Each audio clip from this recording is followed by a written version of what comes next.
All right, let's get this started. In a little bit. And here we are again. Back once more with this nonsense.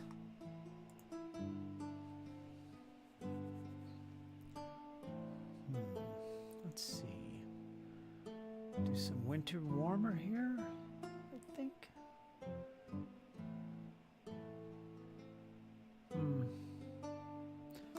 Nah, we'll go here. Sorry, folks. I'm over on Discord and messing around. We're going to go over here instead. Yes. Okay. How you doing, folks? Winter warmer action is upon us once again. Episode 2.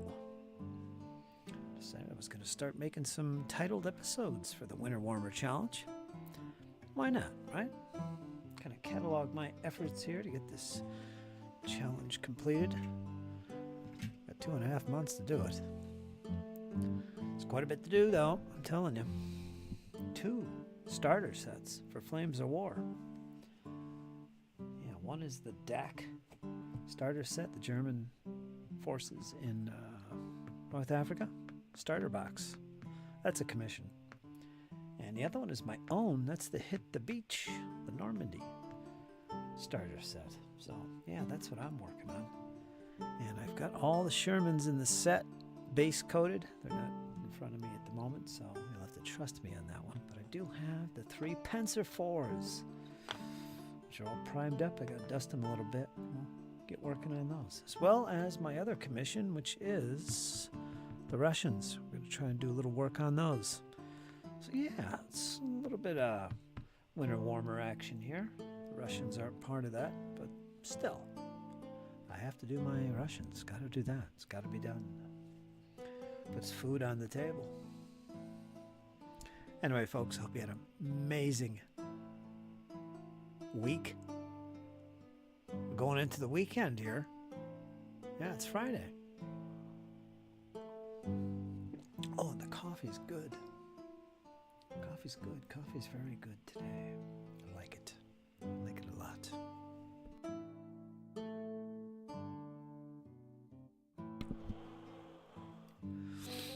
So that's the plan. What else? What else is the conversation? Oh, I don't know. Maybe we'll talk a little role-playing with the Castles and Crusades. Maybe we'll talk a little bit of deep thought about things, too, as well. How about a little bit about... is there any value to worry? How about that? Is there ever a time where worrying is worthwhile? Maybe we'll talk about that a little bit too. Yeah, we'll see. Anyway, just getting started here, folks. So get your brushes out, get your palette ready. We're going to do some painting. How you doing? Nikifor? How do you pronounce that? I still don't know how to pronounce that. Nikki 4. Is that right? Nikifor's got a fantastic channel. Small and up and coming. Does a lot on Twitch, though. Watch out for that guy. But fantastic channel. Guy's an artist. He does sketch art, from what I can tell, and it's fantastic. I always wanted to be a sketch artist. Just saw it randomly in my feed. There it was. And he happened to be painting a miniature, of all things. So he paints miniatures, too. I'm not sure. This was for a role-playing game. I think he's doing it for a friend. It's either I think it's a D&D monstrosity that he was working on. Fantastic work. It looked beautiful, man. Really enjoyed it. Fantastic looking model. We don't know if it's a 3D print or if it's straight from WizKids. I don't know. I'm not sure he knows, but he painted it up. Looks fantasticals. Really enjoyed that. I hope you get back to the miniatures. Looking forward to it. Oh, you'll have to pardon me here. I've had a number of days off. Got to get back into the swing of things.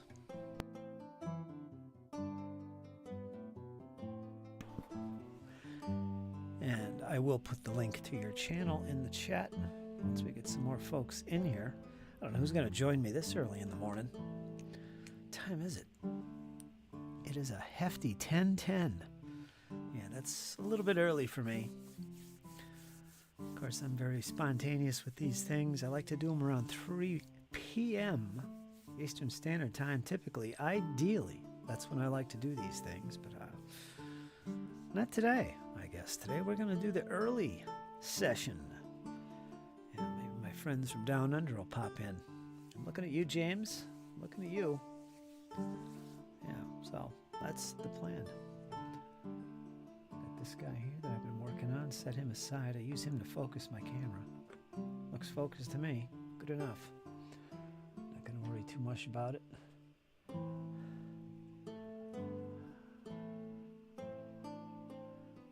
Here's the guy I've been working on.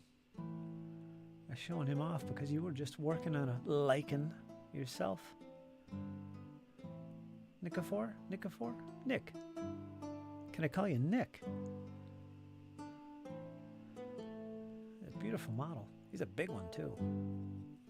Gonna use him in some skirmish games, some role-playing sessions. He's part of my undead horde that I'm slowly building. He's just base coated. I did put about 3 or 4 highlights on his skin because I want it to be like a very dark gray for the skin. And then the fur is going to be black. We're going to go for the black. I'm thinking of using blue shading and highlights on that. I don't know about the highlights, but yeah, we're going to go for a little bit of a warm black on that. So differentiate it from the skin. So yeah, we're working on him. I haven't touched him in a long time, actually.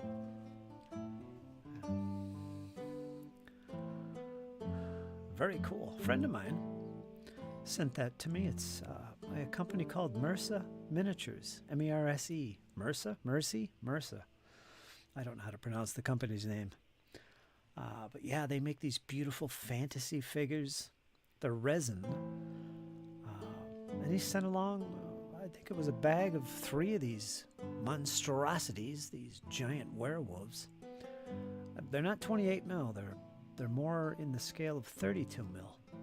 So they're big. But it was really fun to paint them. Fantastic looking.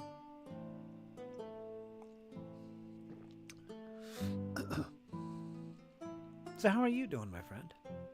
What's going on? You were streaming yesterday. Doing your sketching of a lichen. Werwolfen. Fantastic work. You're truly talented.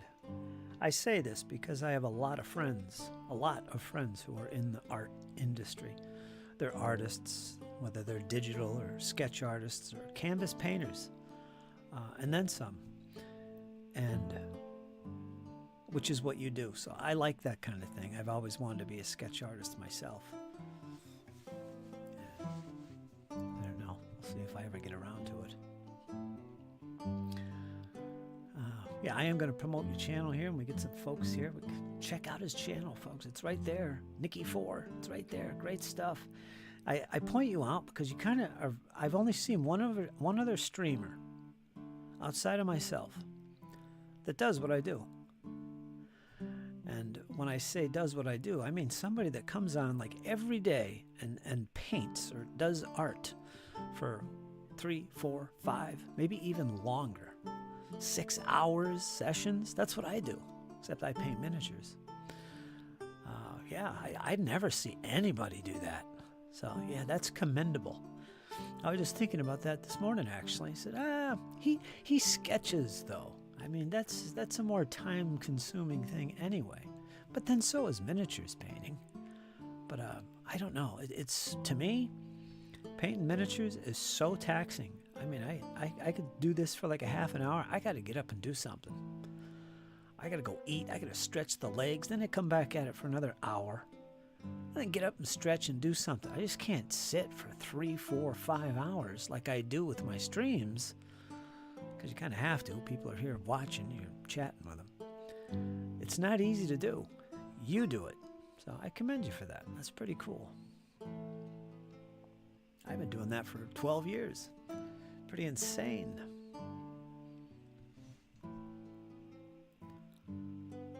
Love looking at the little guys. You're going to be doing a chat today. Maybe I'll pop into that. What time are you doing your chat?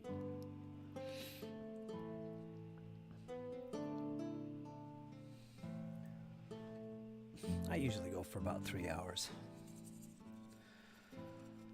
I try not to push it too much. Whenever I come off a break especially, I just can't do this.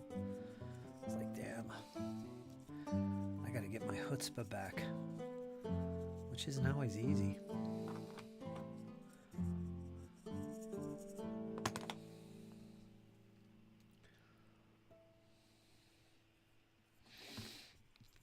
I'm kind of doing that now. But it's good. I really enjoyed it. I hope you keep doing those. I'm surprised you only got like 60 subscribers or something on YouTube. You got a lot more on Twitch, but I'm surprised. I can't talk today. So yeah, get yourself out there, especially in the miniatures painting community. There's a lot of folks that do this. You should have a lot more subscribers than that.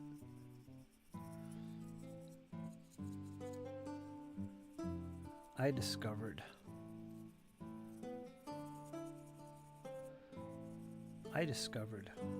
you're welcome to actually join me in here if you want to. I don't know if that would be too distracting, but yeah. What was I going to say? I forgot what I was going to say. One thing I discovered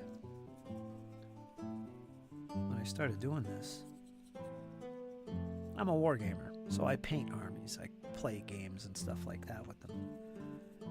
And it's very demanding. I gotta paint 300 figures, it takes forever and that kind of thing.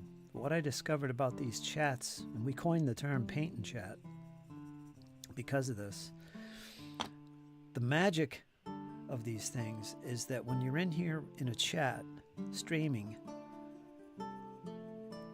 and you're chatting with these other guys painting up miniatures alongside you, your stuff gets painted a lot quicker, a lot easier. It's because of the conversation. You have good conversation going. It makes everything easier. And it's amazing how much I have managed to get done being in chats like this. And it's not just being in the chats. It's also like listening in on a chat, like what you do. People could be sitting there doing their own thing and getting stuff done, which is pretty cool. If you're a miniatures wargamer anyway. That's why I say, you got to get yourself out there amongst the miniatures wargaming community. You'll find a lot of people really get pulled into what we're doing here. Not that we're in a race to get anything done, but man, it's like, did I paint anything today? Yeah, I just painted like 50 miniatures. You kidding me? It's pretty crazy.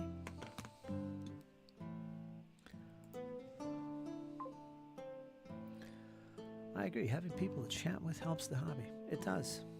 It does. Good conversation.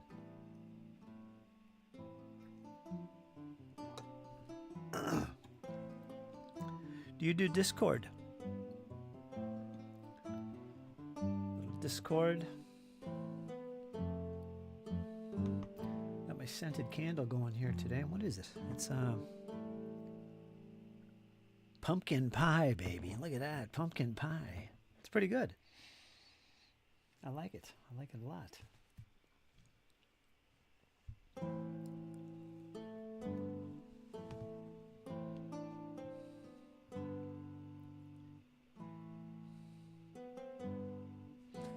Is my camera focused? Yeah, kind of. He's back here. Everything's so dark. I'm not too fussed over it. Got 3 pence or 4s to work on, that's for sure. Discord, so you're on Discord. Well, if you go to the description, join, I recommend, I ask you, join my Discord. It's just a few people. We're fantastic little community. But I have channels there, and there's really some knowledgeable people in the art industry, as well as 3D printing, painting, drawing. My co-host, when she does come in here, she's big time into the art. My other friend is a huge digital artist. In fact, she actually drew some live in the stream. She drew some character art for my Pathfinder campaign we were doing, which was pretty cool. She drew me some Sisters of Battle as well for my 40K army.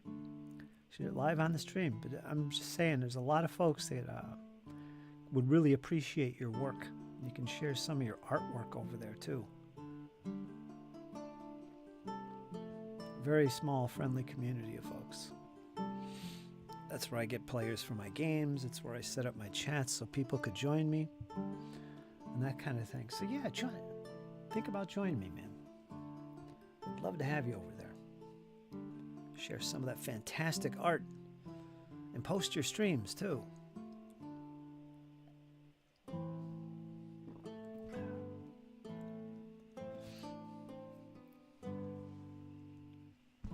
Oh, I got up at 2 a.m. this morning, so my day is well underway.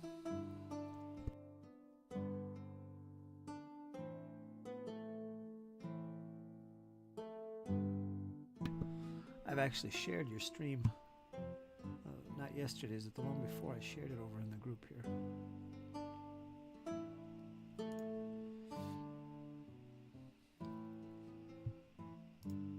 on, James, where are you? What else am I doing here?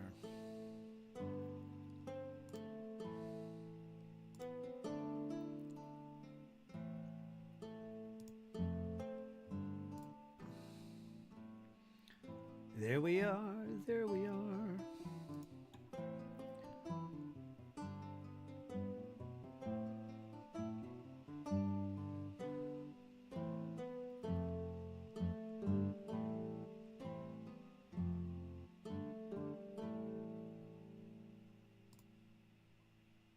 There you go. 3D printing, all kinds of good stuff there. Steam gaming, of course, blah, blah, blah, blah. Frazettaverse. Frank Frazetta is one of my favorite artists ever. Got a whole channel dedicated to him. Everybody should have some Frank Frazetta in their life. Sarah Frazetta, of course. Yeah, so art is a big thing with me over on my channel as well.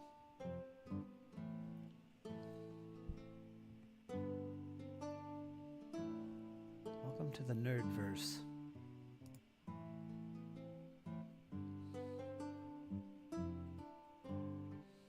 I like the tavern music. Yeah, it's from my role-playing game sessions. It's something. It's copyright free, so I use all this stuff.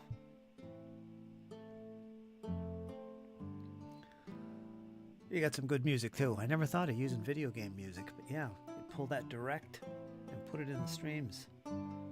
Most of that's copyrighted, copyright free, I should say. Not all of it. I've streamed games that were demonetized because you can't use that music. So that's a thing too. But it's a good idea. Let's get that off the screen. Go on, get out of here.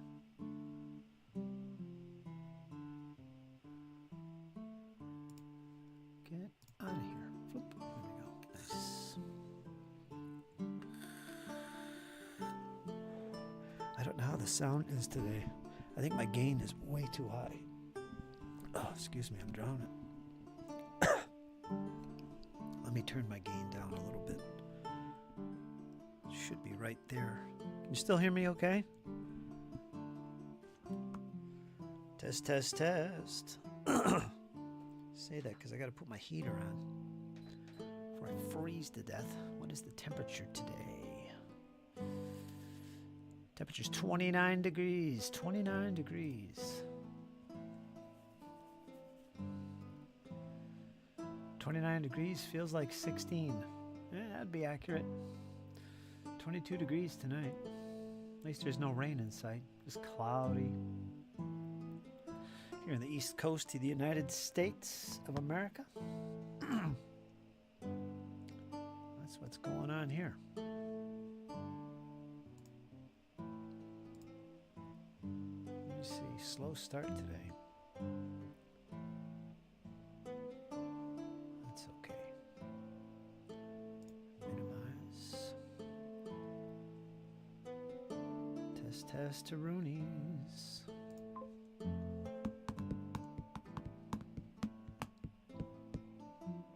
What else? What else? I really don't. I haven't been doing much. There's not much to report on. Charging my Optivisor at the moment, so we'll let that charge up before I start painting anything. I look 100 years old today. Oof. Not looking good. These vacations never suit me well, I'm telling you. Time off, rather. I don't take vacations. Nope. What do you do, man? What do you do? I paint for a living. Literally. That's my main income, believe it or not. I've actually made a living doing commission painting. Wargamers. You certainly won't get rich with it, but I love to do it. And that's the whole goal of life right there. Do what you love. You'll never work a day in your life, right? Exactly.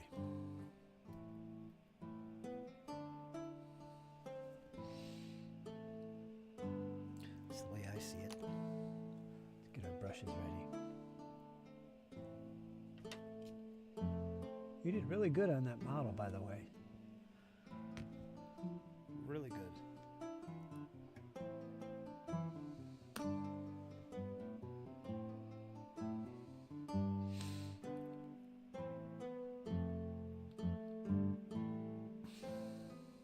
That was a big model, too.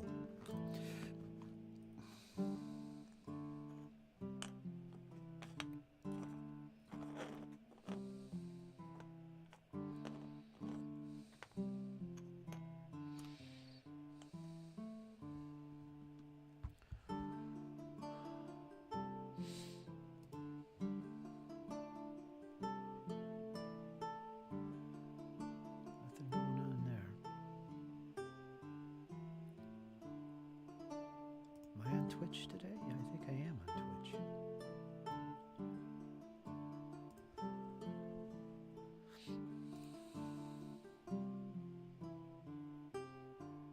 Excellent.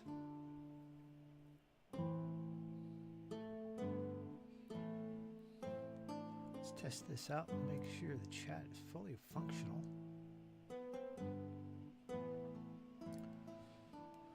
Well, I know it is actually from YouTube. Let's try a little bit of the Twitcheroonie.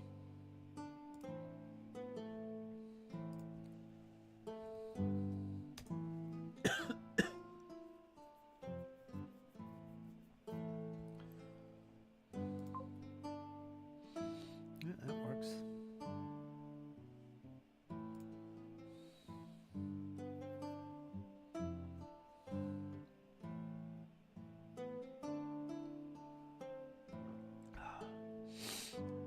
Let's see who joins us this morning.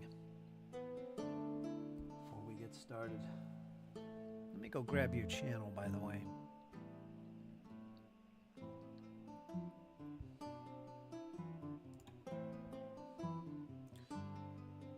Let me also do something else here.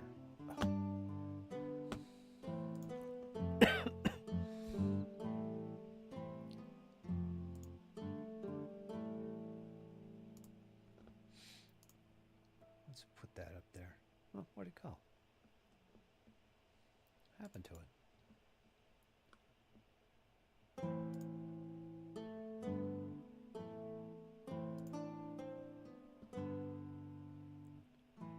Hi, Iron Man. Gonna put the chat up there for now. Early, yep, for sure. Those tank turrets look like security radios. laying there. Security radios? Yeah, maybe. That could be. Let me go grab Nick's channel here.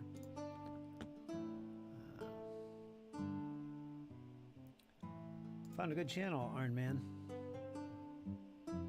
Nicofor, he's in the chat with us. This guy's a spectacular sketch artist. But he paints miniatures too, and he's fantastic.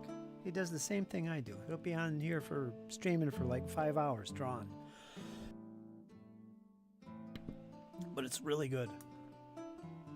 And yeah, he paints miniatures. So let me make sure I have that ready. Because he deserves a lot more subscribers. For sure. How you been, Iron Man? Saw you in Squirrel's chat yesterday. Or am I mistaken? Yeah, we were doing the Harnmaster thing. You're welcome, Nick.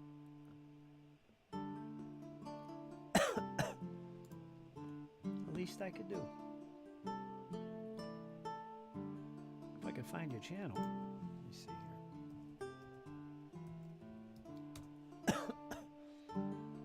There you are.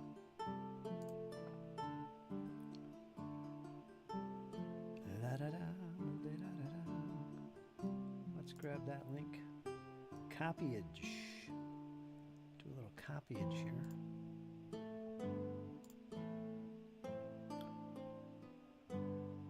I'll put the link in here now, but I'll shout out your channel in a bit.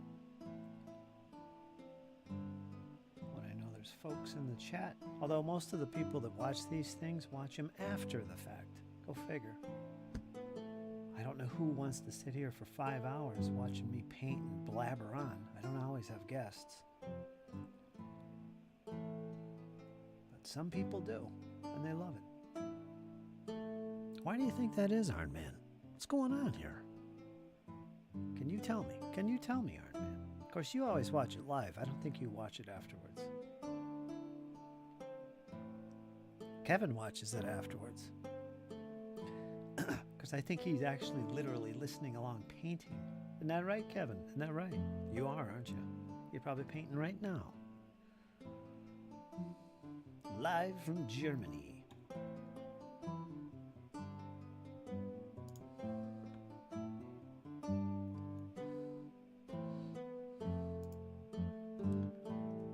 So here's the link to Nick's channel. Check him out, Iron Man. Really, seriously.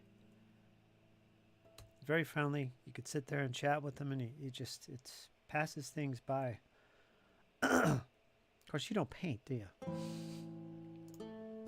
What's wrong with you, Iron Man? How long is it going to take to get you to start painting? Getting back into the fold. Let me read what you said here. Thank you. Cool. I see some sweet drawings on his site. Oh, you found them already. Okay. There you go. Yeah, fantastic artwork. I mean, I know a lot of people in Discord, in fact, that would be interested in his artwork for purchase and commission. Like ours, our friend from Poland, who's designing some rules sets. He's going to get some professional art done, and you'd be perfect, Nick.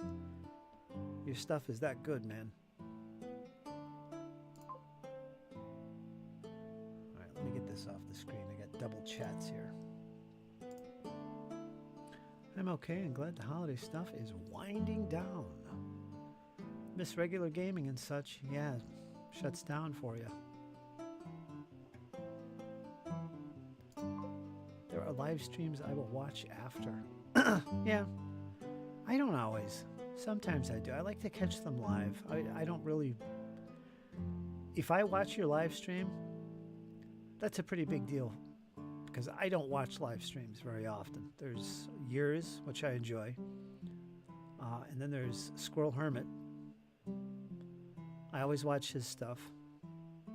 His aren't really that long, although they can be. But I don't watch a lot of live streams. Period. Replay, you can scrub back to see something again. You could also sit there like on the long stream and increase the speed, you know, so it's like twice as fast. People are talking, you know, which is kind of funny. No problem, Nick. I'll show off your channel in a bit.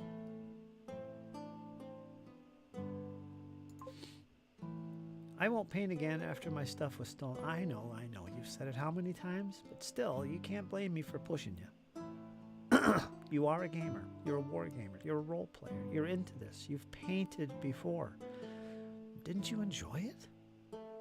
Iron Man, come on. It's like your saxophone. You know, you won't pick that up either. You're stubborn. That's all it is. You're just stubborn. You and your flip-flops.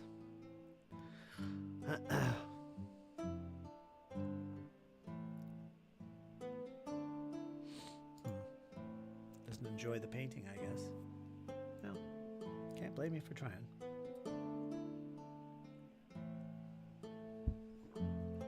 It's all about the process. Screw the end result. It's about the process, the journey. And if that don't get you rocking, I don't know what to say, man. I don't know. I've always found painting. That would be a lie. I used to hate painting. It was just something, a necessary evil. You know the story, Iron Man. But I fell in love with painting when I started doing 28 mils again. And yeah, just was painting stuff I had no intention of playing games with. I'm just going to sell it, which is what I did. And I love painting. I love that more than playing the games. Go figure. I found the magic. I did the sax to a point that I couldn't find a group to play at a level beyond just good enough. I hit the wall. Yeah, but don't you ever feel like picking it up just to,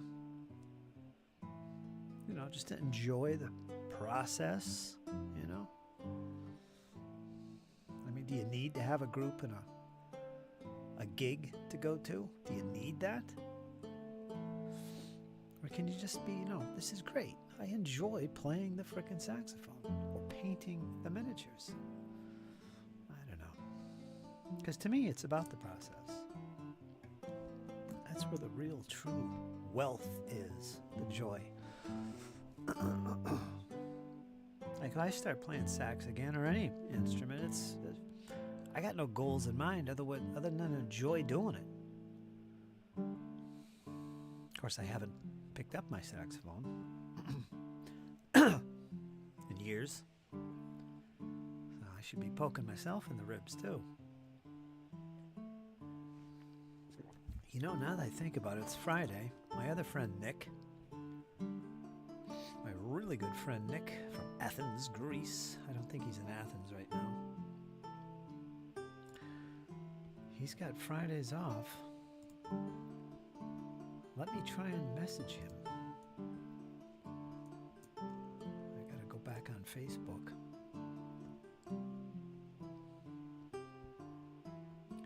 La la la la la la. I think Squirrel's going back to work today. He might actually be traveling right now. Let me message Nick. Nikolaos Spiliotopoulos.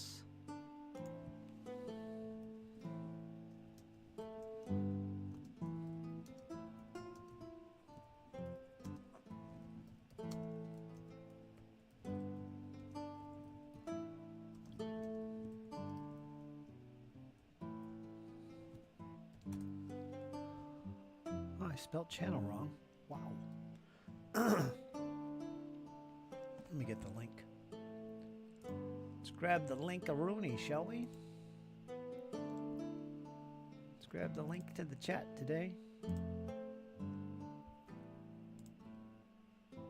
Episode 2, Winter Warmer Madness. Oh, he is around. Damn, I can get him in the chat.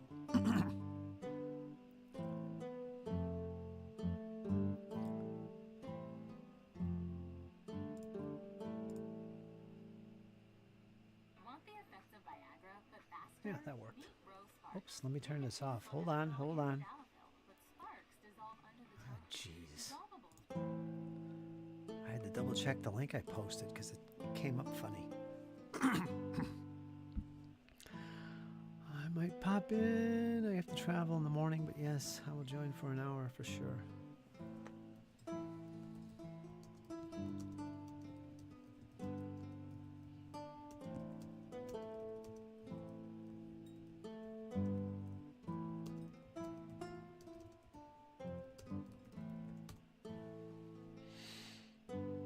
Let's get him over here.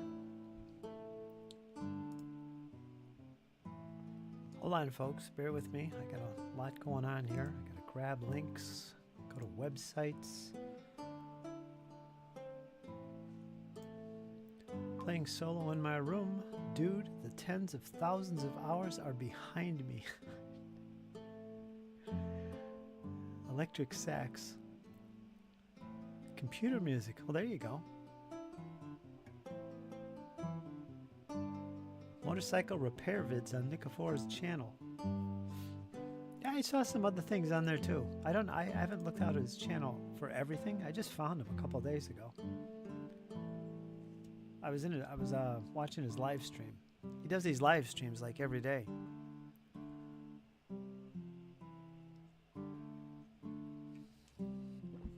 It's like my channel. I think I blab a little bit more, but you know, he's very responsive when you're in the chat.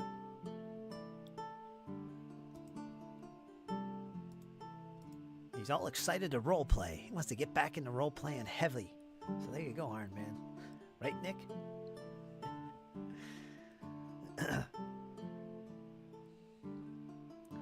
He's a motorcycle enjoyer. So there you go. Let me get back to Discord here. Okay, I got the link. All right, that's good. Let's go back over to Discord. And Nikolaus, where might you be, mein Freunde? Let's see.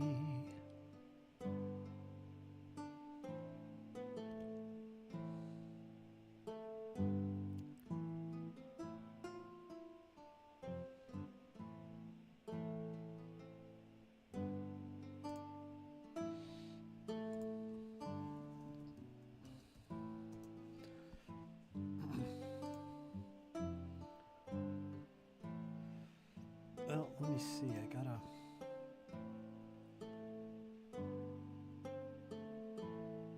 Let me bring him into the green room.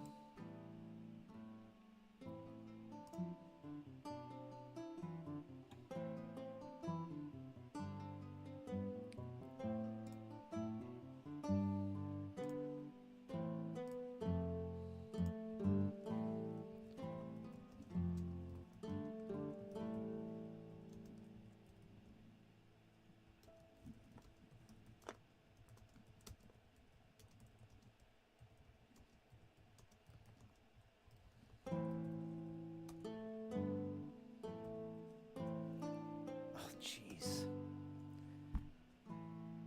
It's doing this again. Damn it. Alright.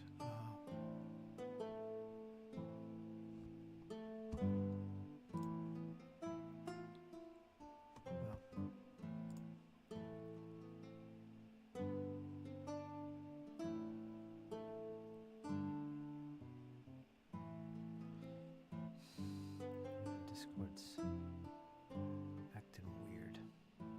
Anyway.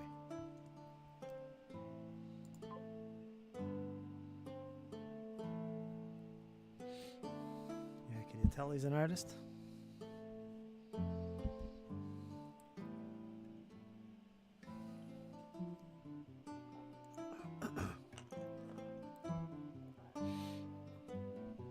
He'll be doing a stream later today, in fact.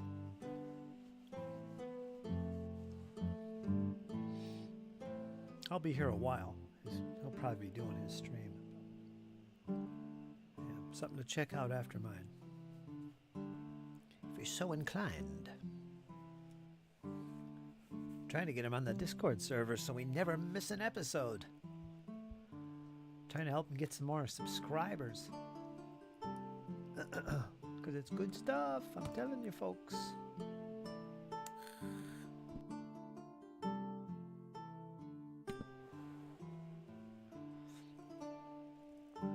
There's a lot of channels that are really, in my opinion, really good. I mean, they're right up my alley, laid back, very wholesome even. You know, they're not these fake, over-commercialized, professional YouTubers. And he does stuff on Twitch as well. Like I try to keep my channel that way. Squirrel, he's another one, Squirrel Hermit. Very low key, but I love it. I love it. And the subscriber count is what? He's got under 300? You know, come on, are you serious? Should have at least 1,000. I don't get that. But I'm sure there's other things he could be doing too. How long have you been doing the YouTube side of things, Nick?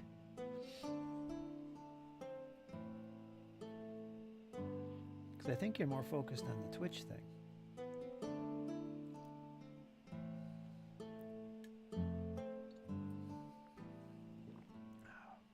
I prefer YouTube, actually. But I do stream on Twitch for funsies. I don't really focus on it as much as I used to. I had another channel and I got locked out of it. Yeah, I had hundreds of followers, subscribers, but I got locked out of the damn thing and I gave up on it. Said, screw this. It's that double verification thing where they send you the code, you know, to your phone when you log in. I didn't have a phone, believe it or not, so I couldn't get it. And somehow I had turned on that verification method. So I got locked out of my account. Screw it. Made a new account. Haven't really focused on it much. I think I've got under 40 subscribers there. So that's okay though. I don't mind. I mainly stream over there for my friends who prefer Twitch. That's the main reason I'm over there. Because I lose my voice. YouTube suggestions are really mainly pointing to sites that can make them more moolah. Every once in a while there is a gem. Yeah. Seems that Twitch is dying a slow death. What's the alternative to Twitch? What's that other stream called? Is it Kick? It's Kick. Yeah, I'm on Kick too. Never use it. Obviously, because, you know, as long as there's Twitch, why would you really use anything else? Currently. Twitch has its woes, though. Same thing with YouTube. Why would you go to Rumble? But Rumble's growing, though. I've had a YouTube channel forever. I mostly just upload random stuff I was interested in until I decided to stream me drawing, which is a fantastic idea. I think Twitch is going the way of nudity shows. Ah, yeah, that's true. ASMR type of stuff as well. It's mainly video game stuff, which is always popular. But it's cool that you see some RPG channels on there, some wargaming channels, and art-oriented. I love that. I tried to get my sister to do what Nick does, where he goes online and he just draws stuff.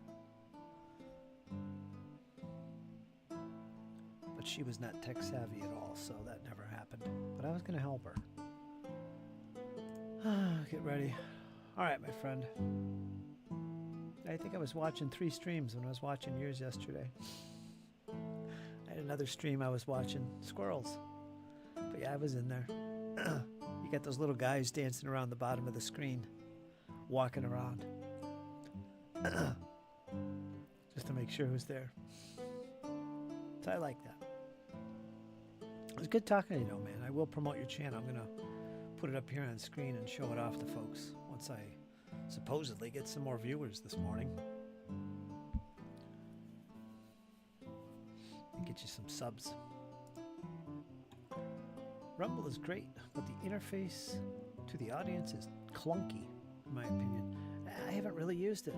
I think I've watched maybe 1 or 2 streams live there. It seems okay.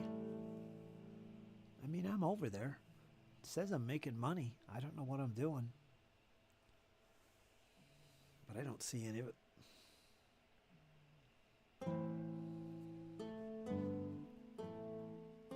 Got my new vape today, or yesterday. So I'm all set.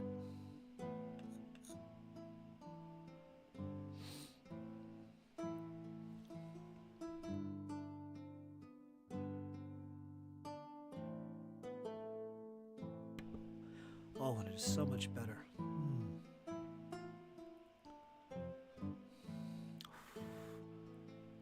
A cloud descends on my painting area. Oh, let's finish this coffee.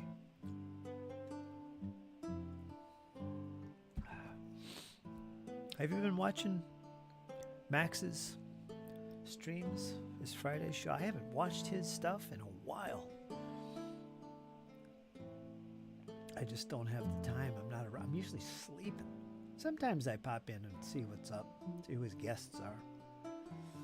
I'm not a big fan of a lot of those people, though.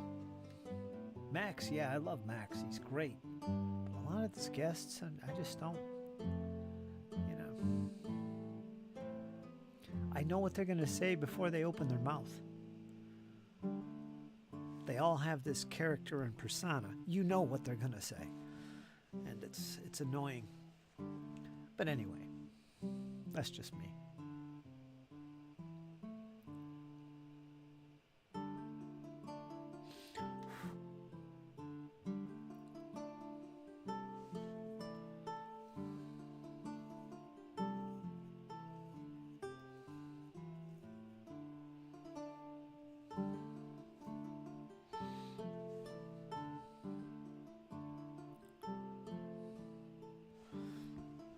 Let's go over and check the stream. Yeah, slow start today. Hit 5 viewers there at one point. Back down to 3. Very slow. I noticed that Squirrel is using Restream now. Look pretty good. Look pretty good. I use Restream. Not to do what he's doing. I use it to basically multi-stream to different platforms at the same time. That's the only thing I use for it. I don't actually use its UI or its interface. None of it. But I could. It's a nice little alternative to StreamYard. I don't watch Max after I always left upset. He's also berated for audience effect. I don't go to channels to feel bad.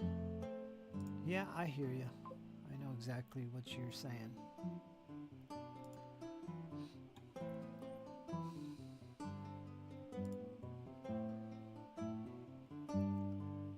Yeah, there's I love what he does, don't get me wrong.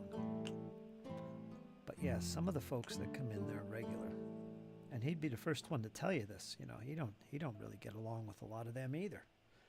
But it's part of what he does. It's his show, and that's how it works. But for me personally, to sit, watch, and be entertained, I'm really picky about that to begin with. You know, I just, you know, it's mainly his guests.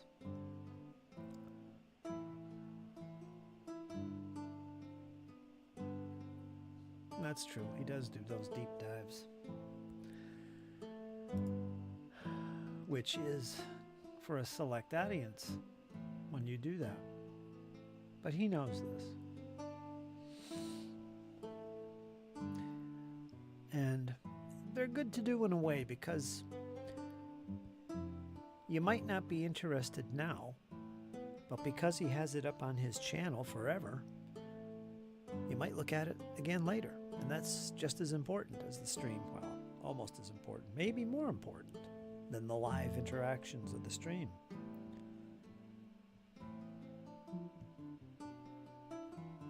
So, there is that.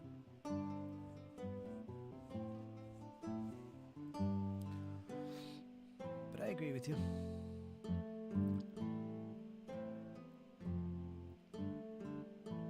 Fit of anger? Wait a minute. You mentioned to Max about something that was fiction that he thought was real. I can't imagine that happening. What's going on here?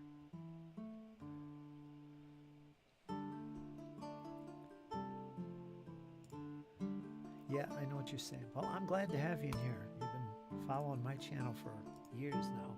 I'm glad I haven't offended you. Welcomed you into the voice chat a few times, of course. Made some good conversations. Always good to hear from Iron Man. And I appreciate your conversation in the chat.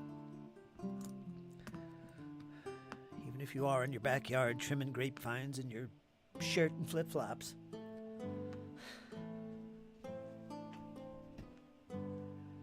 Things get a little sketchy over there at the Ironmeister household. Sketchy.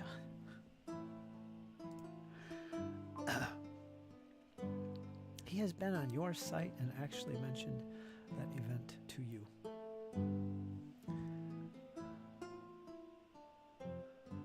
What event? The event with you?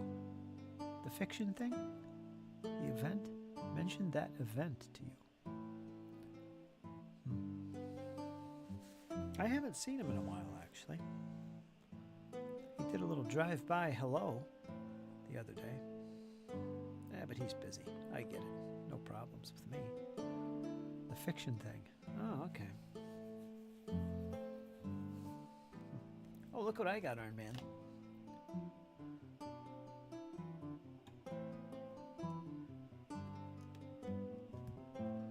I'm going to play some Castles and Crusades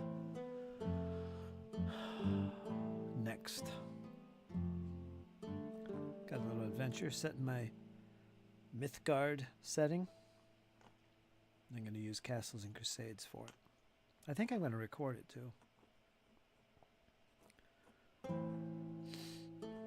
See how that goes.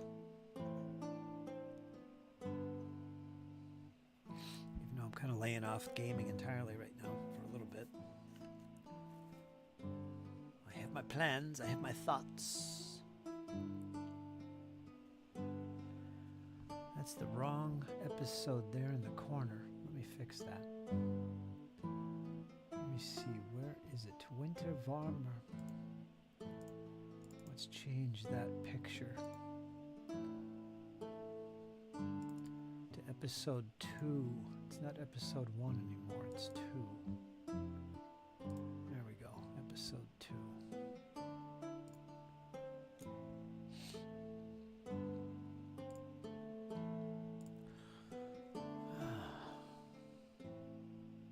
Wow, I've been streaming for an hour and I haven't even got started. Holy cow. And nobody's showing up today. Not many people, anyway. I'd like to get the chat a little bit going here before I do anything. How is everything at your Wargame Club? You have been gaming? Holidays? You'd think you'd have some holiday events going on. Sultan Senna's castle. Something like that or something. I wonder if I will ever get past level 1. Let's see. I have 5 hit points and the enemy roll a d6 for damage. I am decorating the wall with my dead characters. I bet. I'll keep out of combat. Play with your head. You know how it works. Come on. You're rusty. That's all. Tonight the session might get us back on track.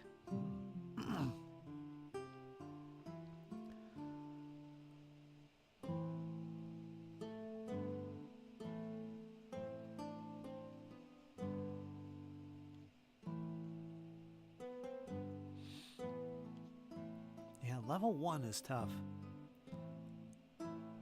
matter the class, but especially if you're a wizard or a thief, it's brutal. It's part of the game. And leveling up should take a while. It shouldn't be this instant thing anyway. It's all about that process, right? I mean, I haven't played an old school game as a player in a long time, but man, I thinking about it, if I was a wizard with 1 hit point, or it wouldn't even matter what class I was. When it comes to combat, man, I would be so avoiding combat. I would think of every way possible to ambush, to strike from behind, drop boulders on their heads as they pursue us. I'd think of everything to avoid that.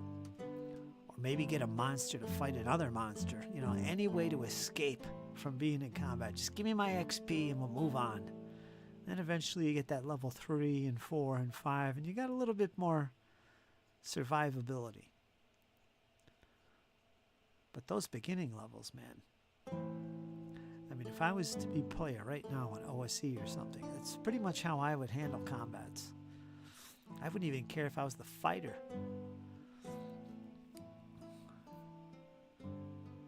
Rushing forward with sword in hand wouldn't be my first thing to do. Just wouldn't happen. Maybe if the enemy was backs turned and asleep or something. Nah, it's too risque. It makes you wonder, is it too hard? You know, that's a questionable thing. But I don't know, old school mentality was much different than it is today. And I'm talking with hindsight here. Knowing what I know and having played so many more modern games, tainting my way of thinking perhaps. But back then you didn't really think of it, you know? It's just the way it is. It was realistic. And you learn. I'm trying to be a frontline fighter, so it's a meat grinder until the wizard can kick butt. 2,700 points to level up. I have earned 21 XP. Ouch! I am allowed to inherit my dead guy's stuff, so I'm getting better armor and some cash. The scale is a bit wonky, which encourages using a bow to shoot at charging enemy. Let them charge you. Yeah. That's tough, man. Level 1 wizard. Might have 1 hit point, 1 to 4 hit points. And what, one spell? I think you get like 2 or 3 or something to pick from in your spell book, but still, you're stuck with 1 spell. I guess 1 spell?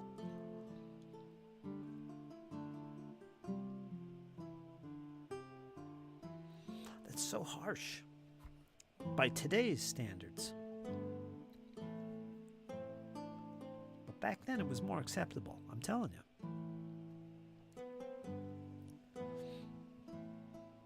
Three hit points and doesn't get a spell to level 2. If you were to write a game today, Iron Man, would you be as harsh? I guess you could. Well, if you were going to run an AD&D game, for instance, and I'm sure you have, would you change that? Would you make some house rule where everybody starts maximum hit points, or you start at 3rd level, or just something that gets away from that first level roughage? I wouldn't, but I can see the reasoning to do so. Like even Castles and Crusades, the introductory how to play scenario that they publish, characters start off at level 3, not level 1. They're starting off at level 3. And I understand that. I get it. It's like if you really want to introduce players to the game, give them something and some longevity. Level 3 is a good choice. And some people avoid level 1 and 2 altogether, and they never play that low. Would you do that? I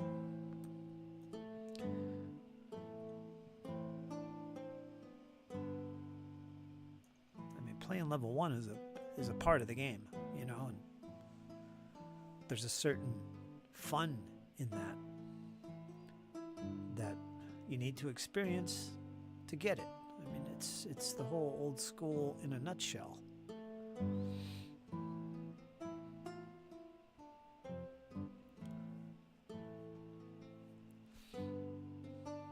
2 hit points per day.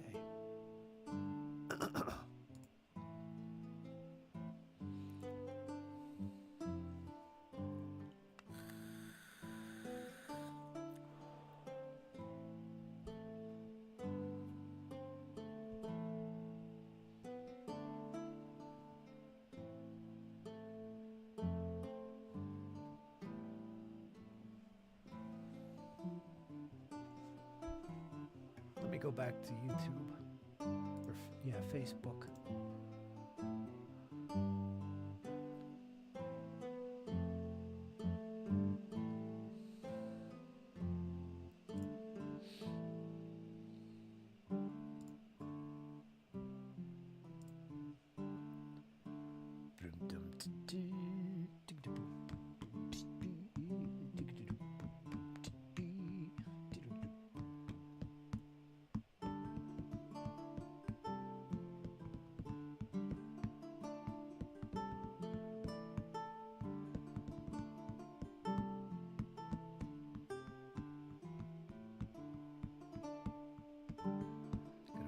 Song going through my head.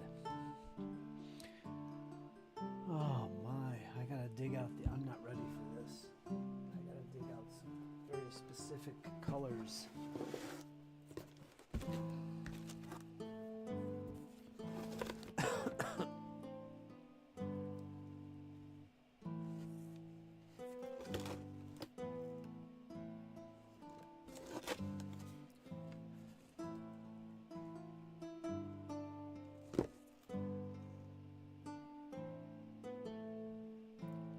988 khaki.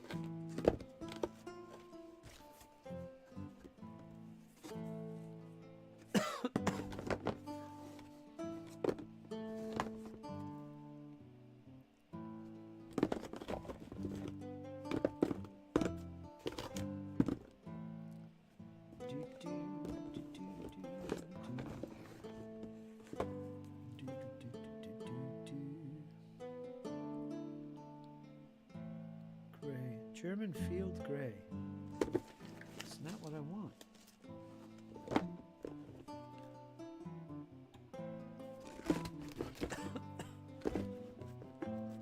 Middlestone. I've got 2 bottles of Middlestone. Let me see if I can find the other one. It's brand new. I kind of want there it is. There's the brand new one.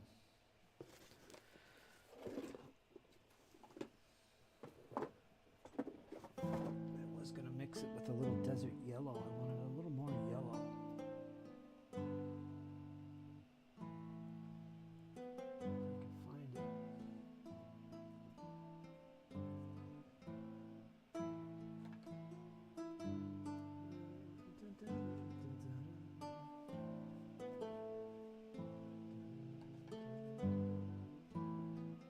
Can't see it.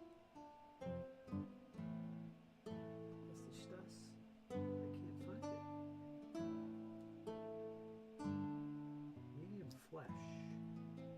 That's yellow.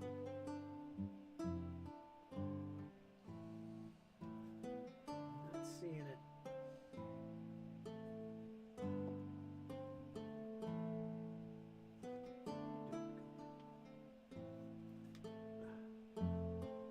Is this it? Yellow ochre. Where's my desert yellow?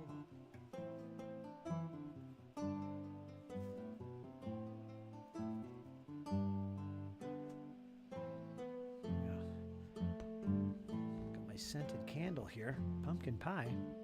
I'm gonna put it out now, I think. Let me read the chat here. Busy looking for paint. Paladin, read that. I'm getting burned out at having a new rule set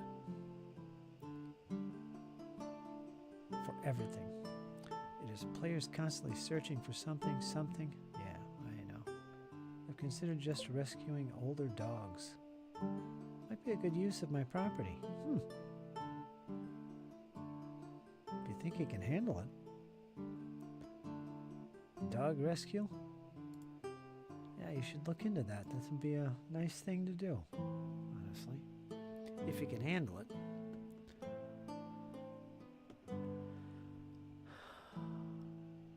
Older dogs.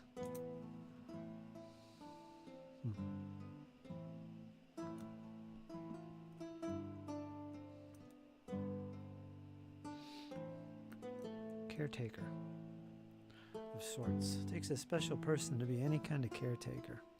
It really does. You got to be pretty solid. Not everybody can do that.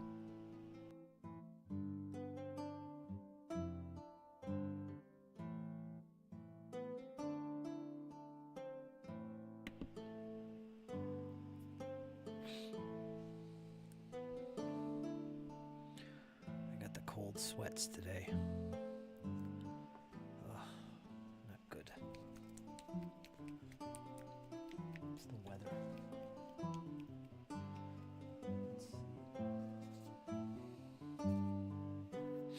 Get our palette. Put the ready.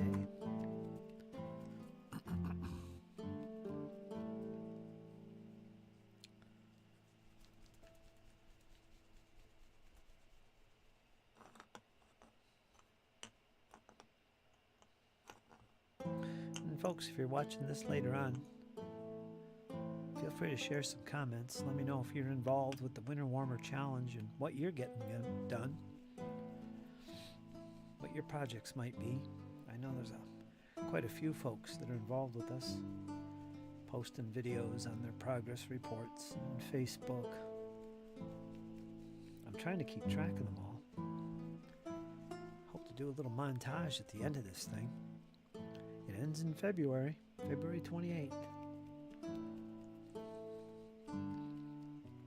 Whatever you'd like to paint.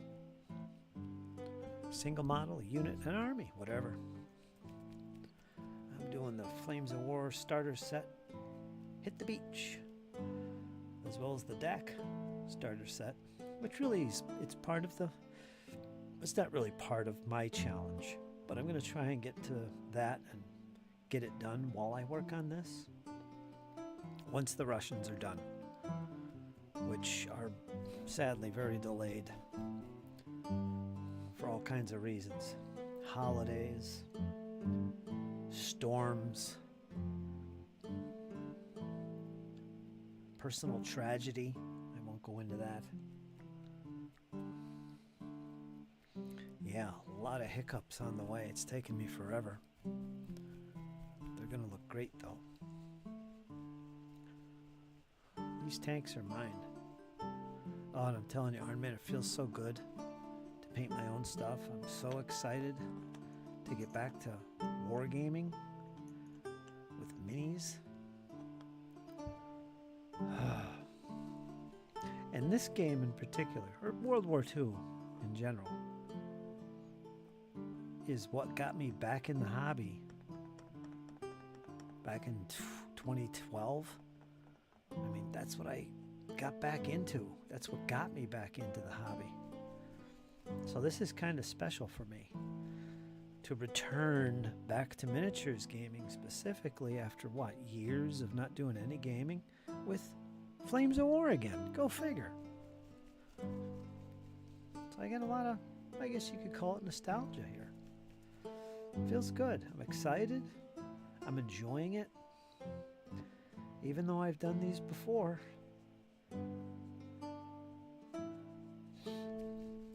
Kind of painting them a little different this time, and so on and so forth. At my own little pace. I mean, even though I'm in a painting challenge here, I'm still not going to push anything. You know, if I get it done, I get it done. It's just a motivation to get me to just paint, to do it, instead of just painting this stuff for other people, which I enjoy, but you know, it's not the same.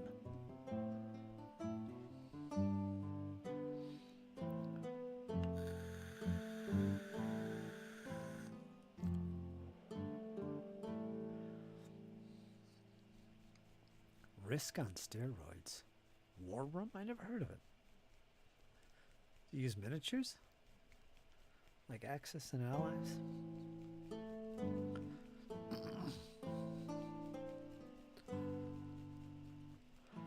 I haven't used this paint in years. I gotta give it a good shake. I might even stir it up.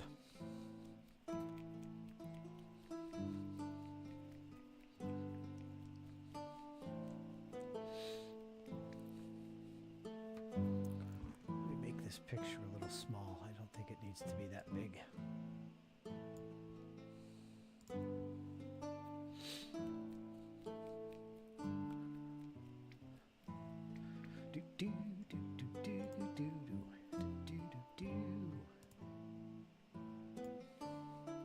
Well, we'll see if Nick joins us today. I don't know if he will or not.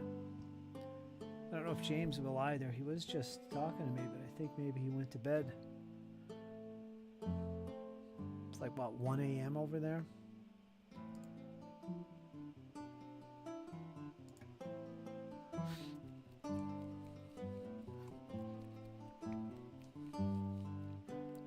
Yeah, it's part of doing the early session. It's like afternoon over in the UK.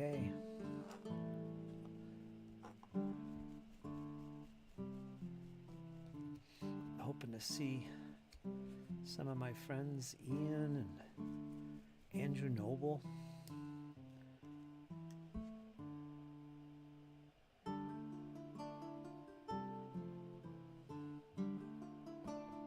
don't think you've met any of those folks. Maybe have in the chat. Great people to talk to. It's been so long since I've been able to chat with those guys in a voice chat. I mean, they're the ones that started this with me. They were a big part of it.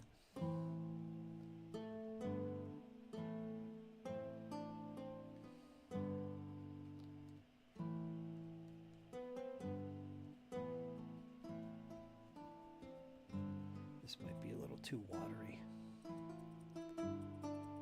Yeah, it's actually pretty good.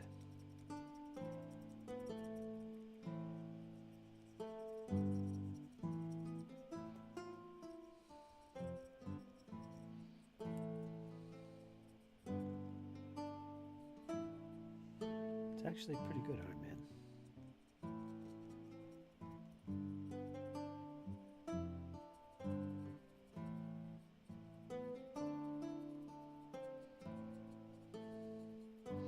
I usually do 2 coats of dry brushing.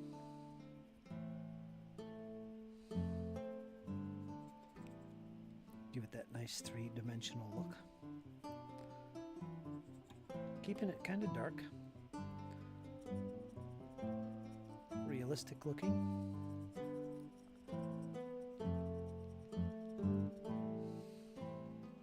So coverage with the initial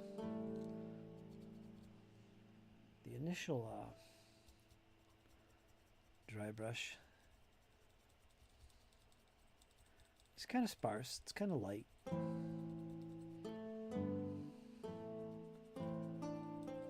That's intentional.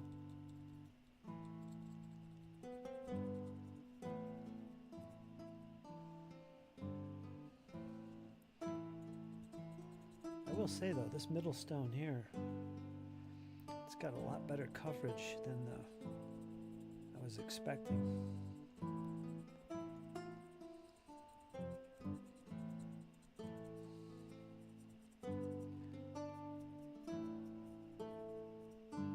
With that first coat. Actually, let me look at the OBS screen. I like to look at my OBS screen. It gives me an idea what it's looking like.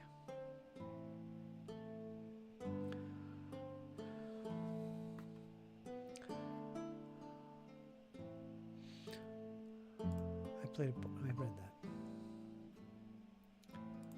Oh, there he is. There's the squirrel. I was missing you, man. I was just thinking to myself, oh, he's working. Squirrel ain't around with us today.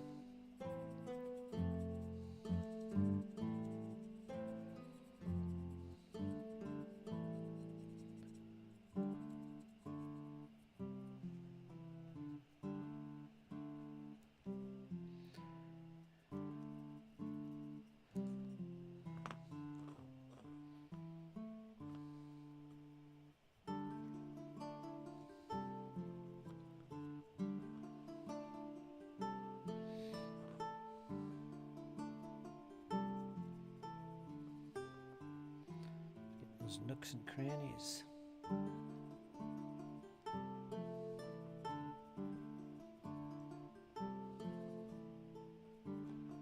Gotta get some nooks and crannies going here, squirrel.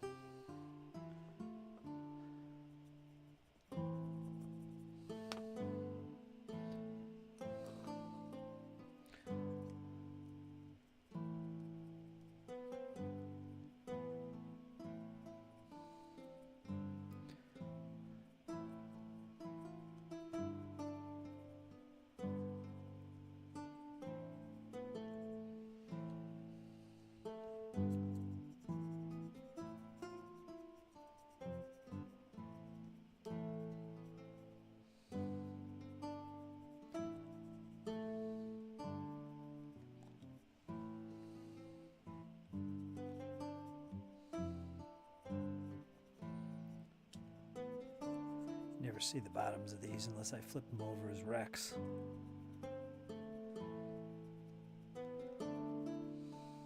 I like to paint them. Feels more complete, right?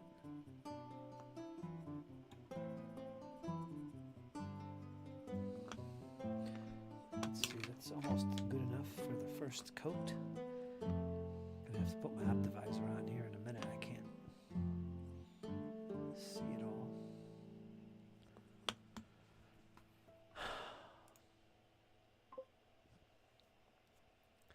Yeah, there's a lot of texture on them, especially the Panzer IVs. Early lunch. Oh, you are working. Damn it. Yeah, I saw it halfway through, as you know, but you went over it again.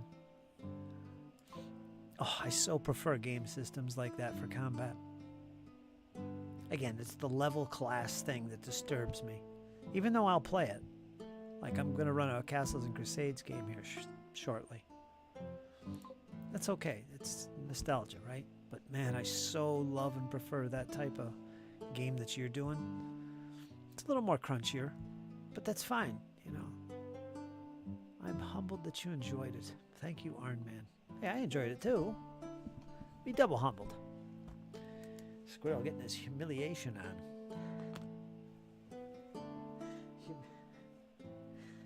Humiliation, is that the right word? His humbleness. I don't think it's his humiliation. What's the matter with me?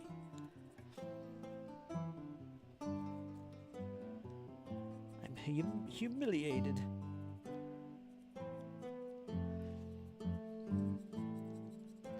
Got a little humility going.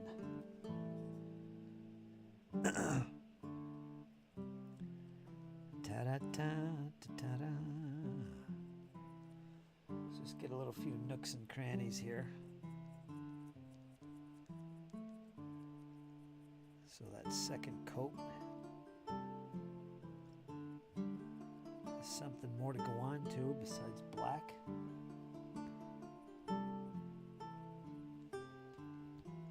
I don't like this palette, to be honest with you. It's a plastic palette, but man, it seems that my paint is drying up in the damn thing.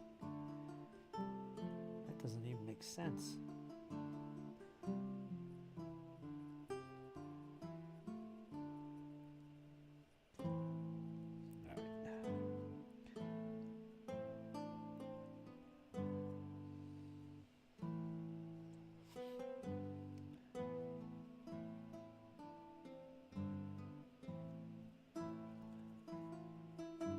I promised myself this second time with Flames of Wars I wasn't going to get so... Oh yeah, I got to use a small brush. I wasn't going to get so anal with this stuff. Getting every nook and cranny like I'm talking here. You know, try and be more efficient. Not sloppy, not careless, but just more efficient. Let's use a different brush. Let's use this little scraggly thing here to get in those nooks and crannies. A little better coverage with the dry brush here.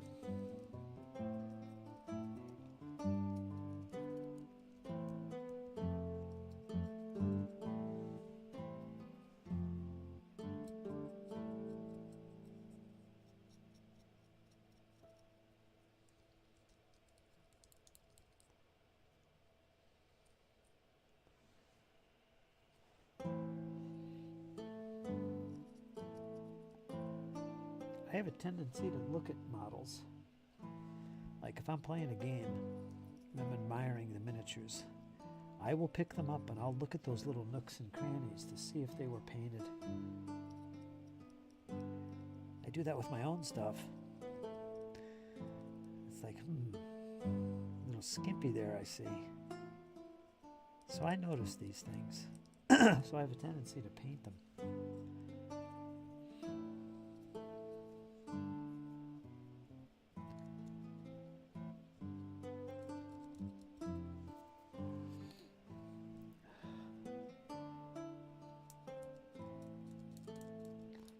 And the black is supposed to provide extra shadow. It's not supposed to be black. You don't want to see just black, or whatever your primer is that you're using. I use black. So I don't want to see just black surfaces anywhere on the model, unless it was intentionally black. So we want to get all those spots.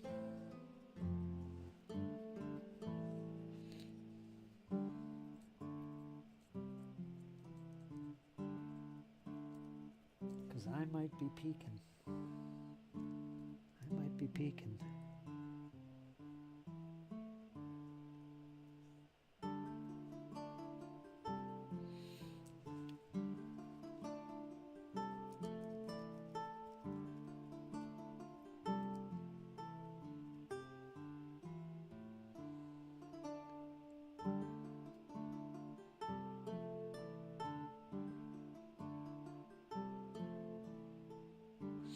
Outnumber the enemy at all times. That sounds like a good strategy in any fantasy RPG combat at low level, for sure. So there you go. There you go. Now you're thinking.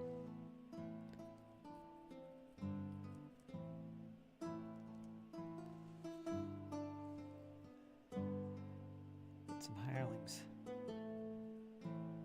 Yeah, they usually don't let you have them at first level. You gotta earn that.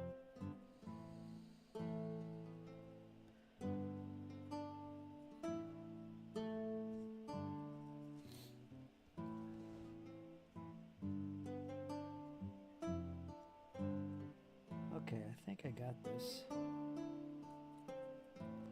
to a satisfactory state. Let me get in line here.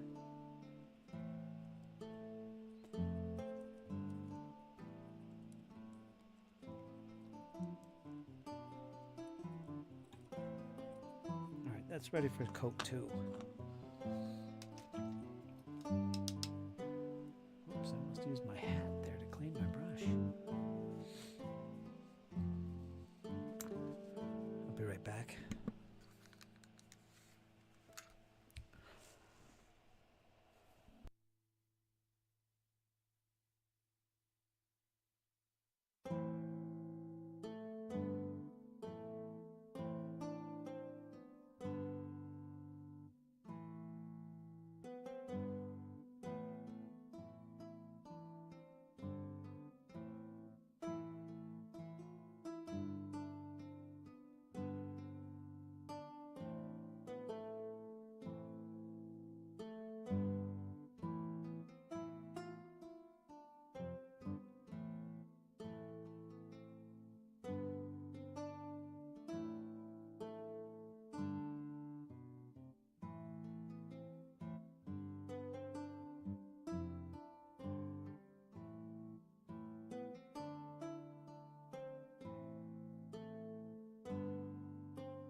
Squirrel, are you going to run a game online? Probably not. Some of you guys playing online is like pulling teeth.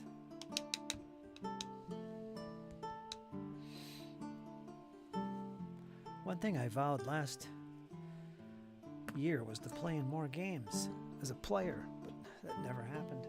I only played maybe 2 games as a player.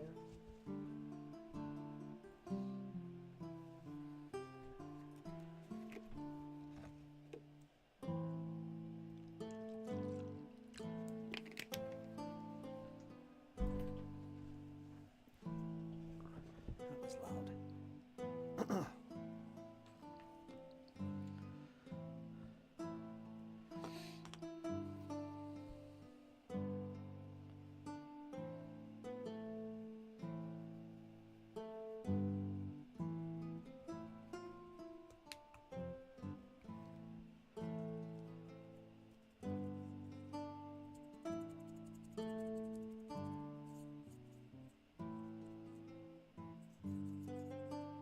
That is really watery. It's okay. Flow better. Try and spread it out as much as we can.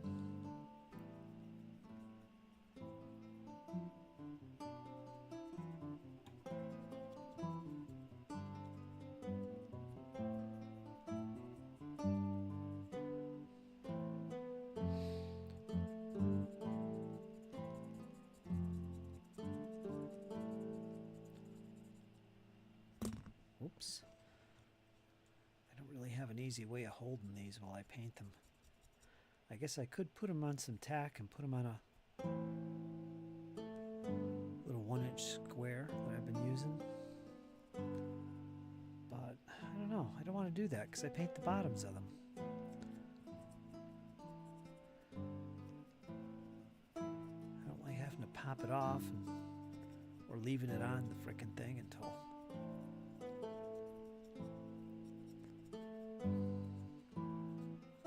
top is done. I just noticed I don't have my earphones in.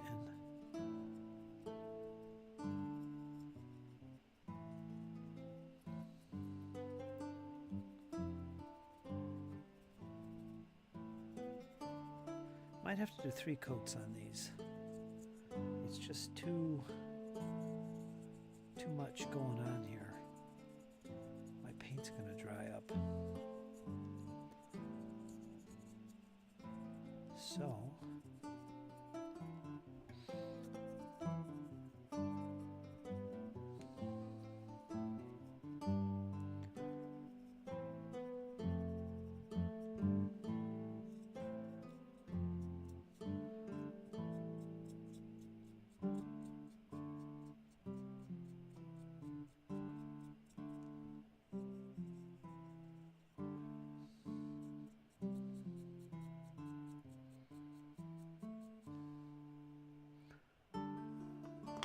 leave that one be.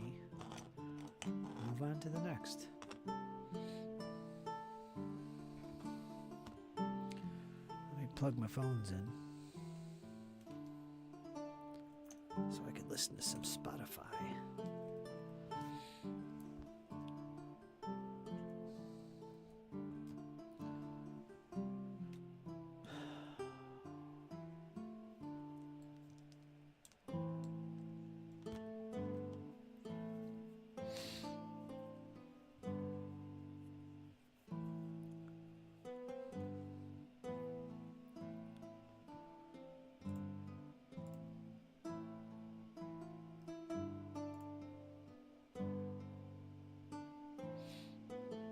Nick is live over on his channel. Looks like he's adding a little color. Let me go to Spotify here.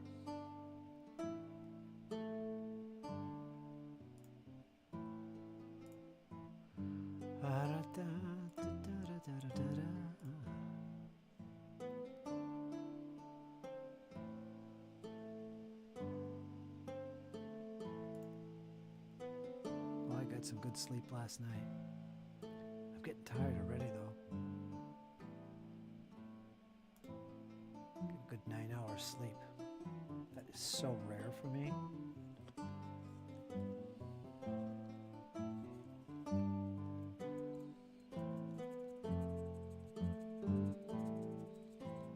Let me get this camera turned. This is where I paint, way over here.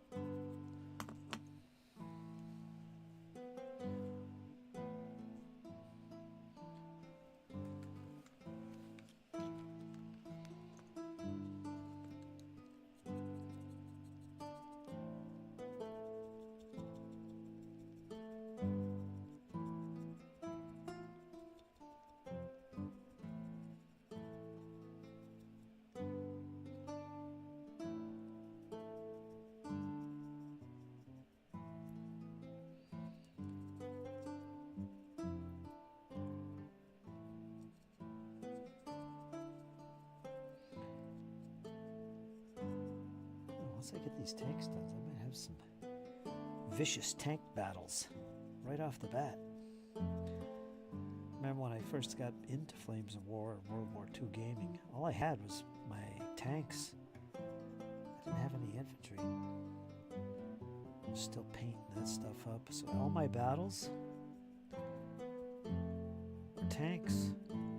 It was fun. I liked it. Tank battles.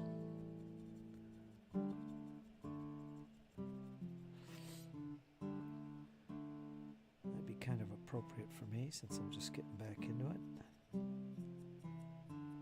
Do like we did before.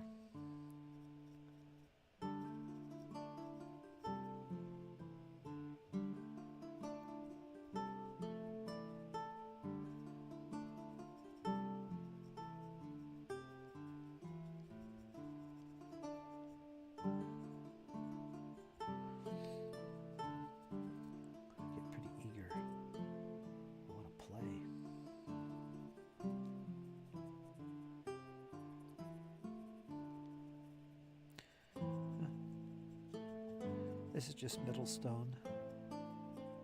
There's no yellow added at all. I was going to add some yellow ochre to it. Some of that gelba in there. But I didn't. Didn't need to.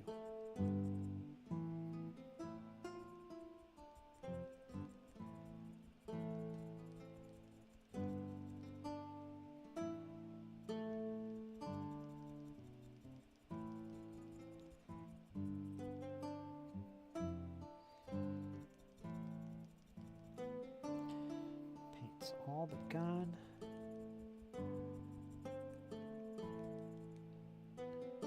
What is that? What the heck is that? I think some clump of paint got in here. Wow.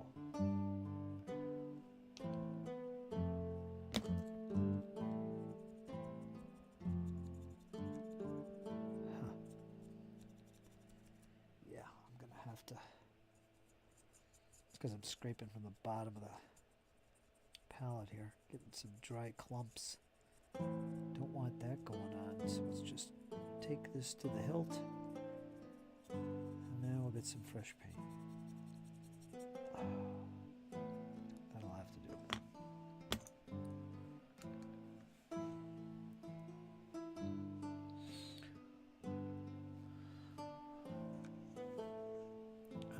Chat here. I'm not getting alerts here.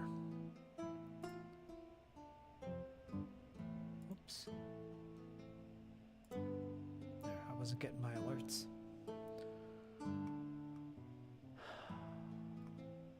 Let's read the chat. I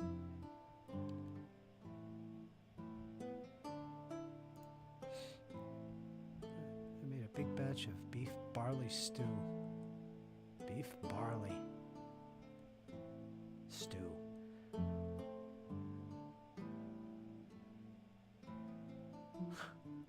beef barley stew? Got any recipes for that?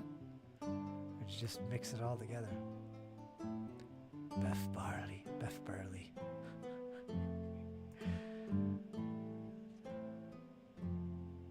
Time to do a quick dog stroll. Get you folks later back to work. Okay, Squirrel, thanks for saying hi. You be safe, man.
Let's have a look here. Let's not do the web sound. Let's go and capture a page. Oh, I've got way too many sources in this thing. This is ridiculous. I'm so disorganized. This is horrendous. Is this it? Is this it? Yeah, this will work, except I gotta resize it here before I bring it over.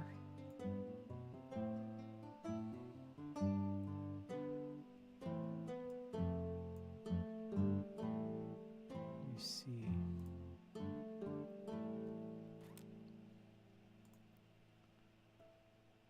Yeah, this will work.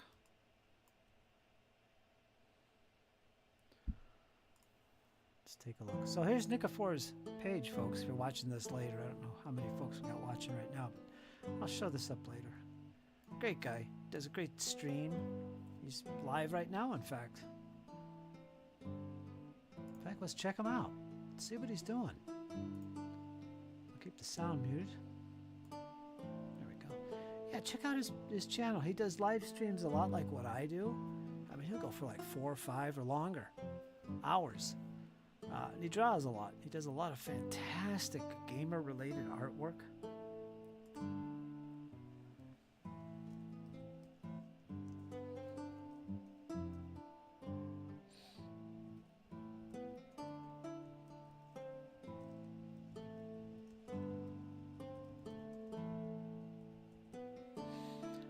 And yeah, very wholesome, laid-back channel on YouTube, and he does the Twitch thing as well.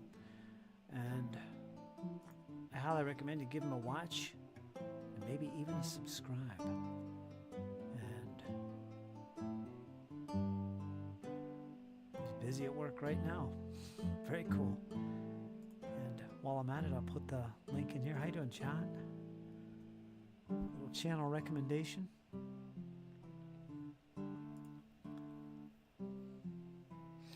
Check out that channel. He's a good guy. He was just in my chat. And he's doing this right now. He does chats like I do. He'll be streaming for hours. And he's a sketch artist.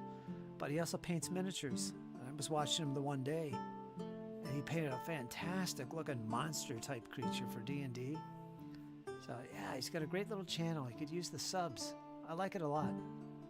So yeah. Very laid back. Nice little stream to have going in the background. A lot like mine. I perhaps blab a little bit more, but hey.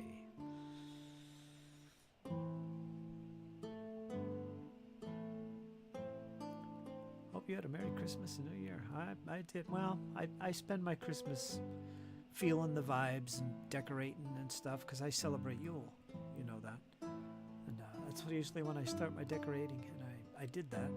Got my whole front porch all decorated with pines and ivy and holly bushes, berries.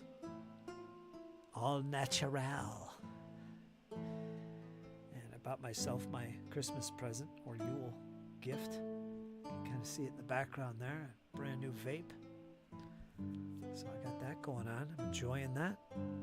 How about you, John? How was your holiday?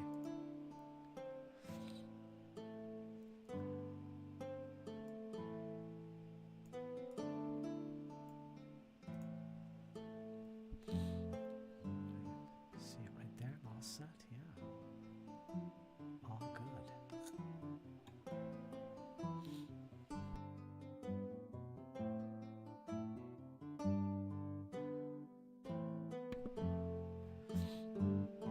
I better get that off the screen before I get in trouble for showing too much.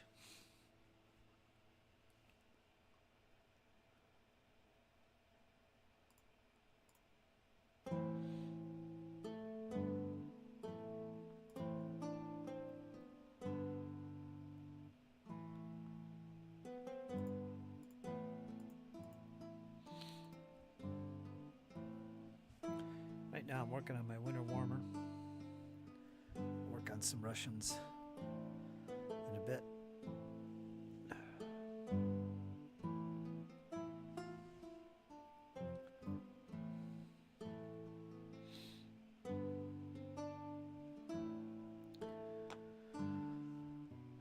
House is coming along. Been cleaning up my game studio. That's a nice Christmas present to myself. And oh, it's going to be so nice over there. Complete with a studio cat. Maximus. The studio cat.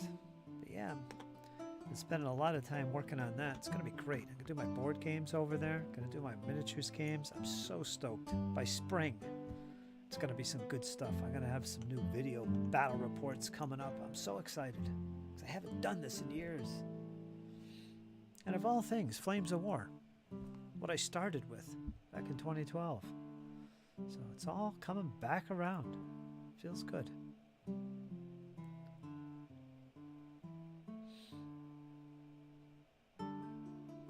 So that's my holiday.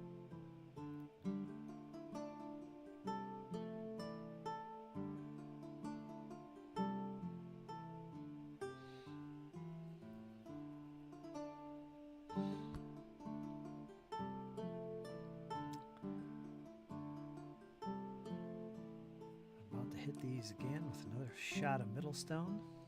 Well, actually, I gotta do the turrets first.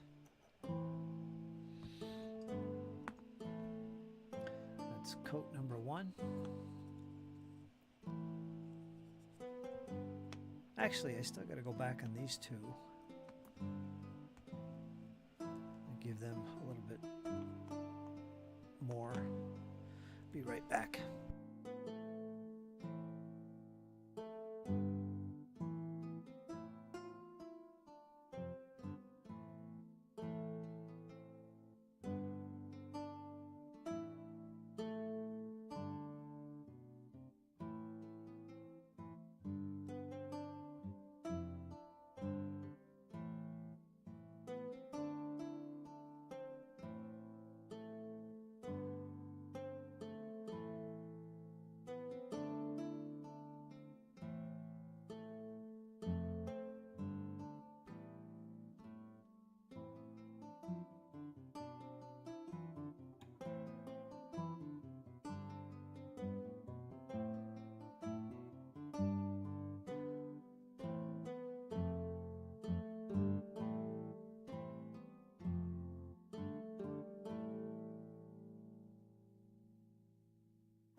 Get a little antsy here. Drinking all this coffee. Gotta make the mad dash. It happens.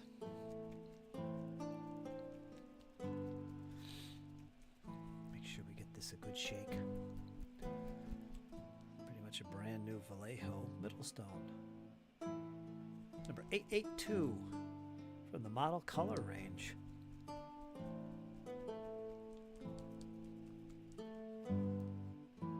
Going to add a little bit of yellow ochre to it, but I don't need to. Suppose if I wanted a little more yellow appearance to it, that might be a good idea. Because middle stone is a little mixed. It's got a little greenish tint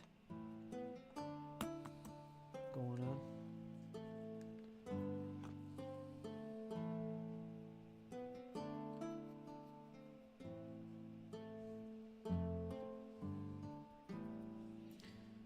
I'm going to try and get in those little tight spots.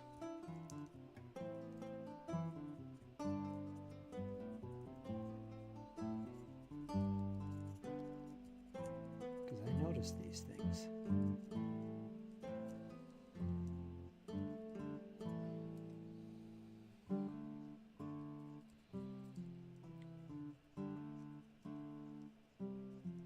Don't want to be leaving black.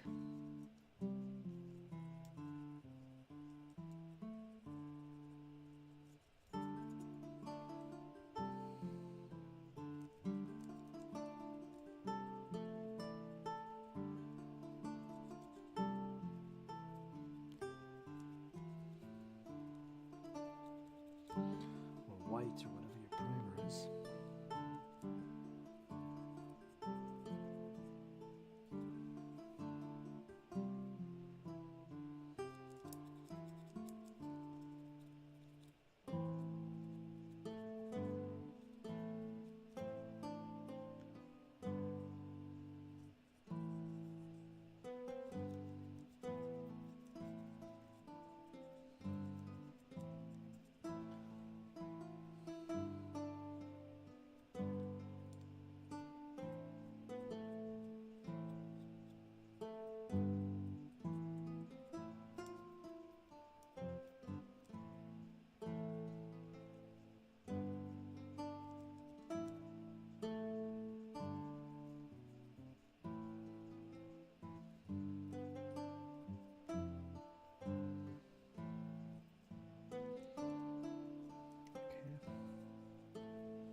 So far, I'm pretty happy with my progress.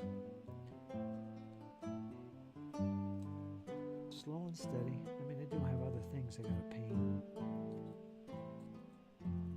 But I'm okay with that. I think I gotta do more of these painting challenges. Just because it gives me that extra motivation to paint my own stuff. Otherwise, all I'm doing is just commissions. And it's, you know, like I said, I enjoy what I paint, but it's not my own stuff, and I never get anything done for myself. That's frustrating. Because I can't play games, I can't enjoy what I'm painting. I can only enjoy the painting process.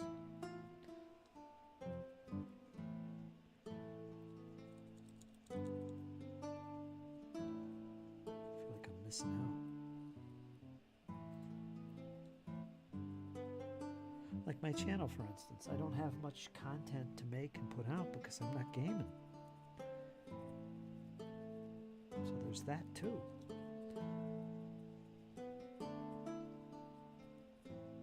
No battle reports. So yeah, it's frustrating.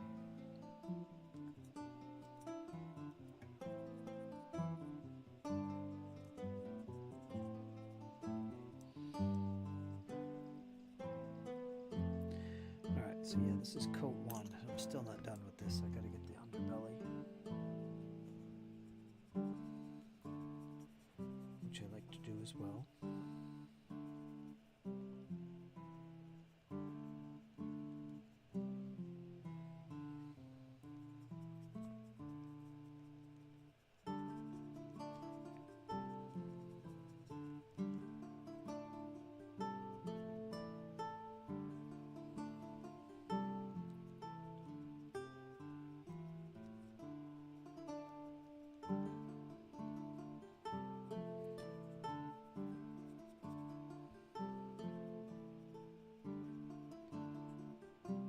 that's coat number 1. Got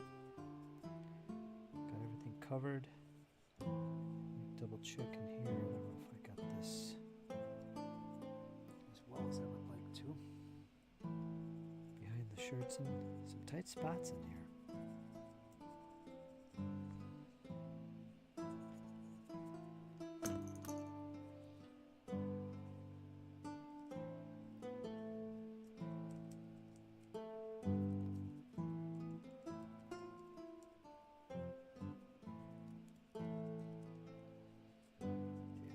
Isn't long enough. I'm not going to swap out my brush, so that's good enough.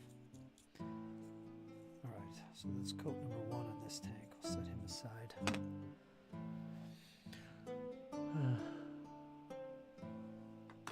Didn't turn out as good as this one. This one came out a lot better, smoother. Paint here is a little too thin.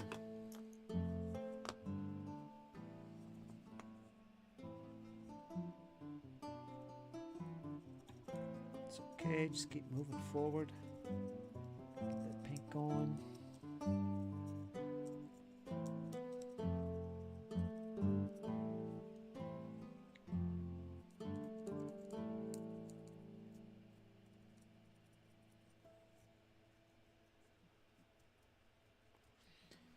Get all those hard to reach spots here. Whoops, that was really heavy. It's okay, we'll get out our big brush and space it out.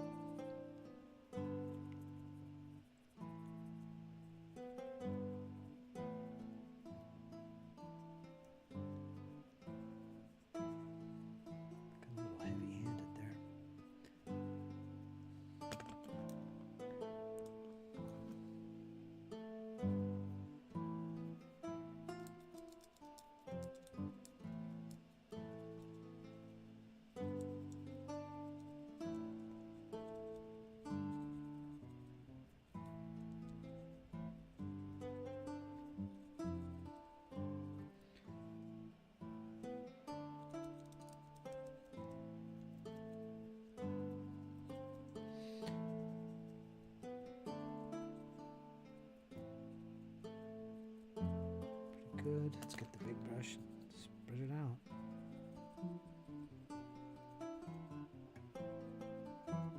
Kind of helps when you get too heavy-handed. Just pull out the old big brush.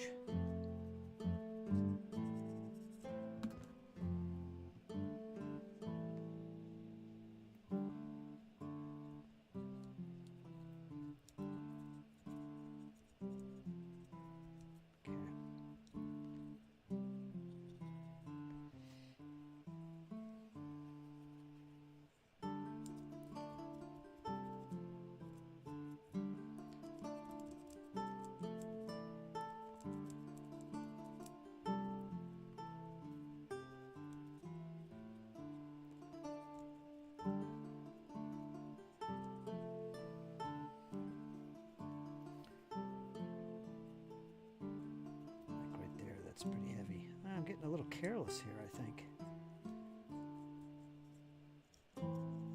It's because I'm moving at a very rapid pace here, like I tend to do.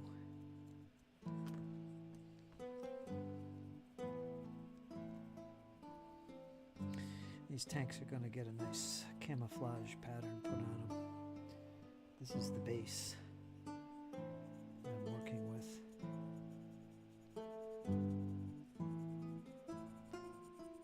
Stone.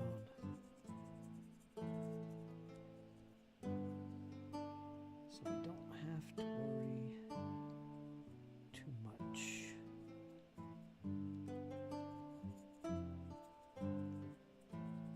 Let's get rid of the brush.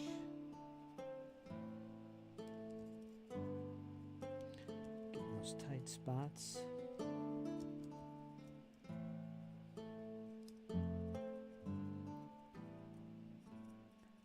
Just like that. Boom.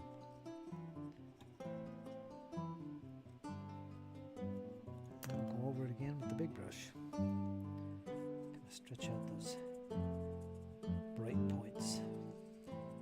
Kind of even it out, basically.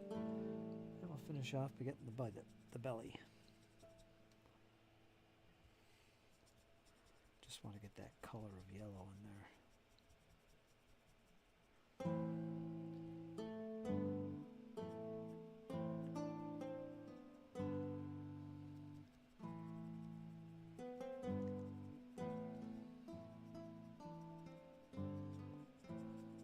Doesn't have to look perfect.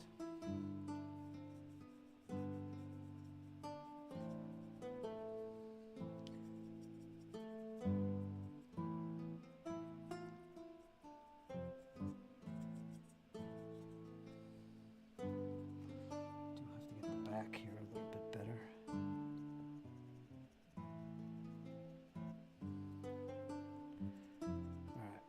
Alright, that one got its second coat, or first coat. Alright. How you doing, Nordic? Nordic has joined. Got a message from you about something recent. What was it? Your Old Glory. I think it was your Old Glory package coming in. I think that's what I'm remembering. Is there something else? I don't think so. Yeah. Boy, did you luck out with that. I'm happy for you, man. That's fantastic. I've had experiences like that in the past with certain companies. And yeah, isn't that fantastic? Take a deep sigh. Ah. Things ain't as bad as you thought they were. Then you think a little differently about them. I told you, they're a family type of thing. Put yourself in their shoes if you're running it with your nephew or sons or daughters or whatever, wife, Apache girlfriend, whatever. You know, there you go. You know, you can kind of understand what they're doing. It's hard for these folks to compete with these big professional companies, even though they've been around for a long time. People weren't getting rich back then. I don't even know if they're getting rich now, but you know, just family-oriented stuff. You got to kind of expect that, I guess. It's hard though, because most companies are, you know, more professional. But yeah, it worked out for you. So good for you. Good for them.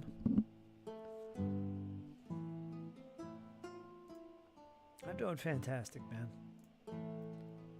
Your mic seems to... Yeah, I've got the gain down low. I knew somebody would say something. You'll hear my heater, though, if I turn it up. Let me turn it up. It's a little bit better, huh?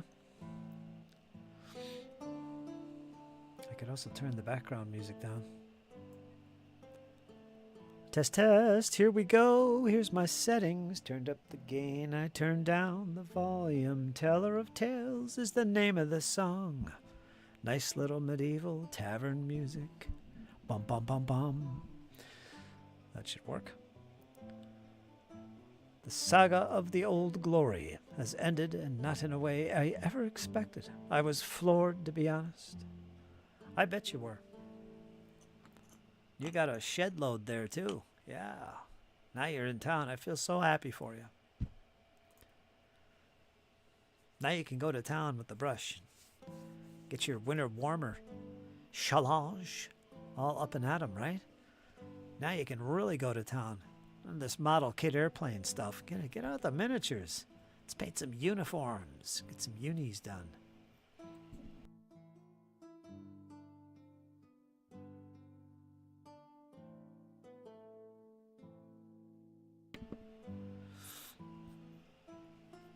Do me a favor, Nordic. Go over to this channel on YouTube. Give him a subscription. I'm going to share the channel. But really good channel. If you haven't seen him so far, his name's Nick. He does paint and streams like me, right? And he goes for like 5 hours, just like me. And I haven't seen many people on YouTube do that.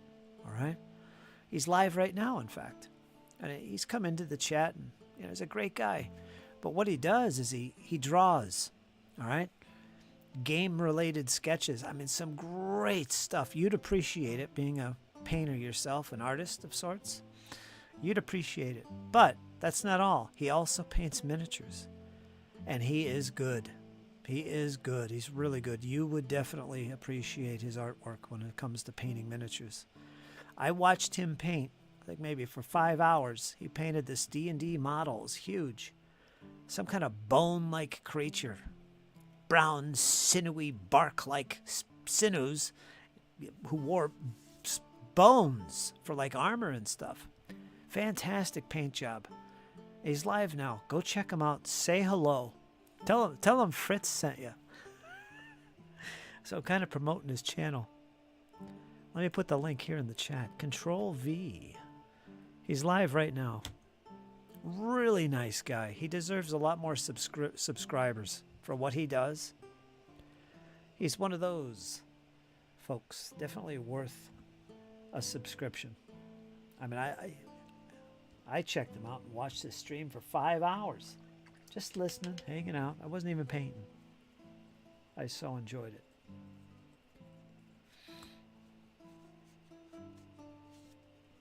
Fantastic.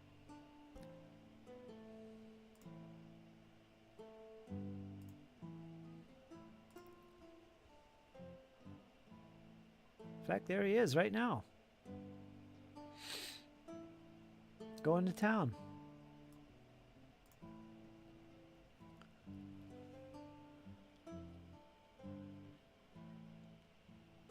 What is that he's working on? Oh, he's really good when it comes to the sketching. I mean, he could definitely get his stuff published in game products. I'm even going to tell ours about this. I mean, he could do some great artwork for his rules sets he's got that he's working on and wants to get professionally published. Here you go, ours. Check it out. Keeps buffering. I wonder if that's my crappy connection.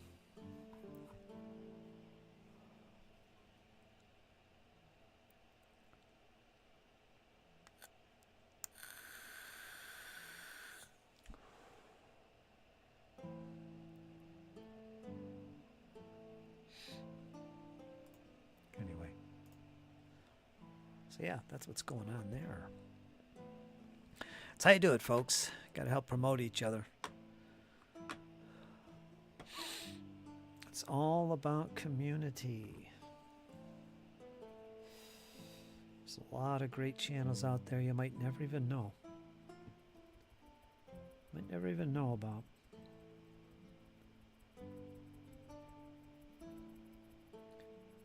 I've been seeing a lot of smaller channels. They're really good. Just starting out, I guess, is really what you'd call it. And they deserve so much more. Another one was Mitch's Miniatures. I was watching him this morning. Young guys into the wargaming, miniatures wargaming thing. He's another channel. It's pretty good. He just started doing the YouTube thing. It's called Mitch's Miniatures.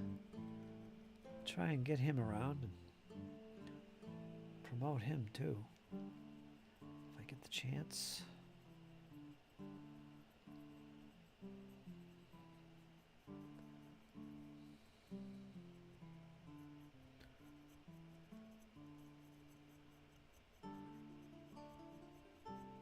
Build a basic gaming table. Are you? Oh, you're going to get back into gaming? Oh, you got to. Oh, maybe you're going to board game. Maybe that's what you're thinking of. You are a huge board gamer. And you could do miniatures games too, you know. Break out the flames of war. You do realize that probably 90% of my gaming is solo. You realize that, right? I really enjoy solo play. I really enjoy it. Because I'm more interested in the story unfolding. I'm more interested in watching the battles unfold like I was a spectator. Yes, I get to make the decisions, but I get to make the decisions from all the sides concerned. You know what I'm talking about. What am I thinking? You do this all the time with board games. So you know what I'm saying. I prefer solo gaming, to be honest with you. I think it was Donald Featherston who wrote that solo wargaming is a very personal thing. It's a very special thing. It's a special way to play. It's not a... It's a new way to experience the hobby, is what I'm saying. It's not. It's more than just, oh, you rolling the dice and playing by yourself. There's more to it than that. And I discovered that early on, and I thoroughly enjoy it.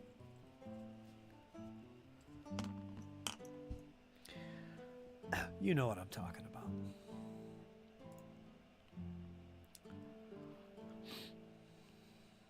Yes, you can. Yes, you can.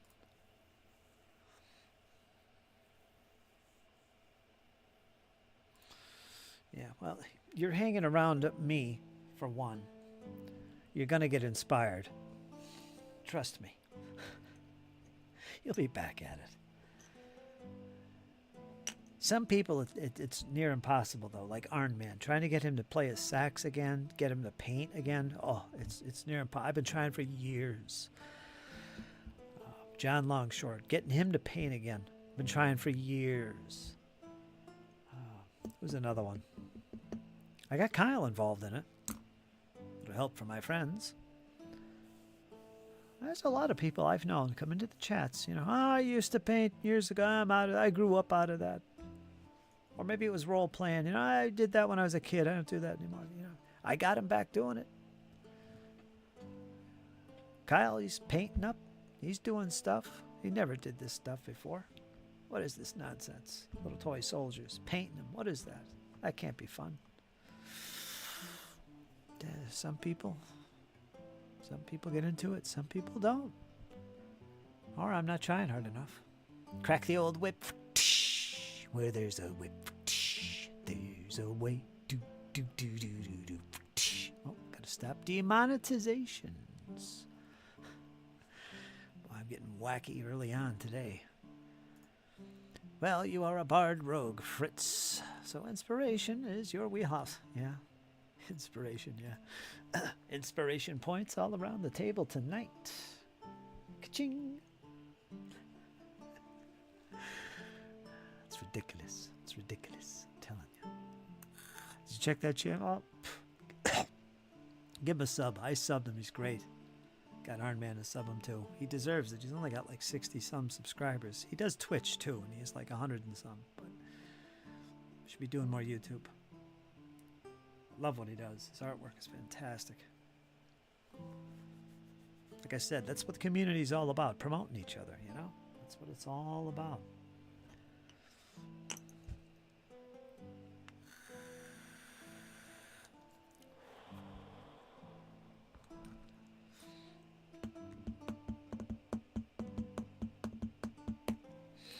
Yeah, you gotta have a game table.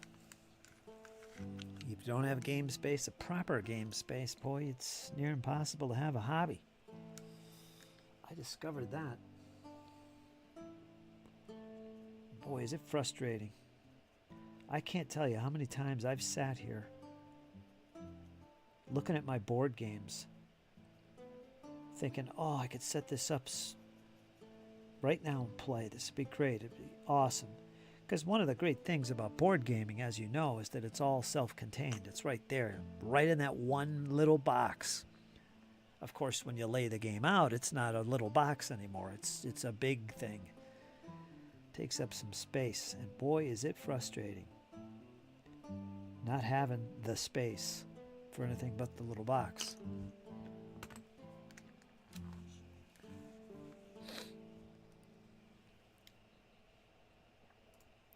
Good.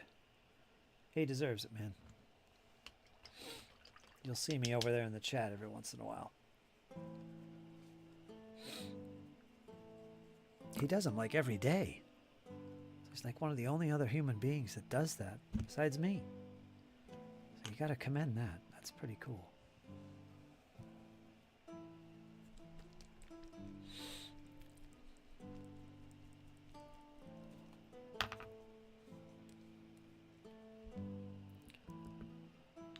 So, yeah.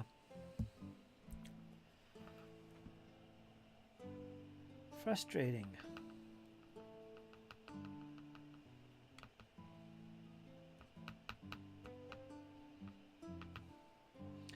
Very frustrating.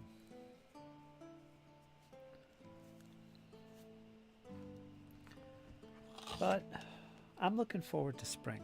Spring is going to be a start of a new chapter in my hobby life. And I'm really excited about that. I really am.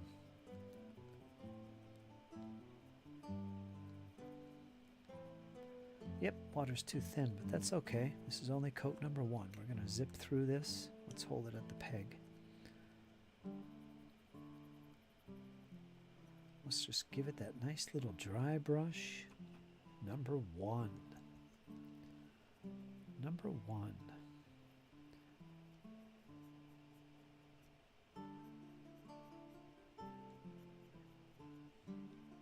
This is Middlestone, number 988, I believe, from the Vallejo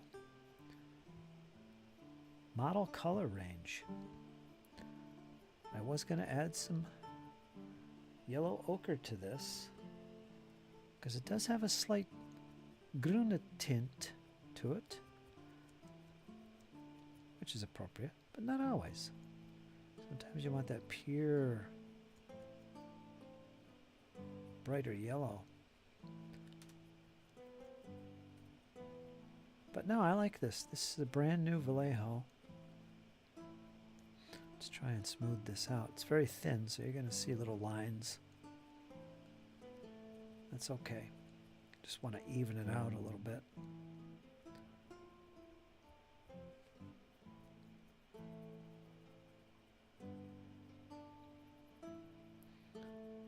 Not worry too much about it because it's just coat number 1.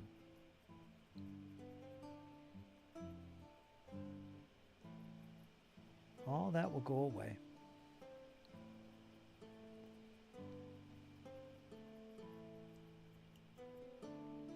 Leave the barrel tip a little bit black because it's going to be where the explosives go.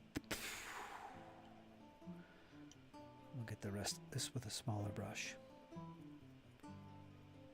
Just want to get that initial dry brush on there. Okay, let that one set. Beautiful.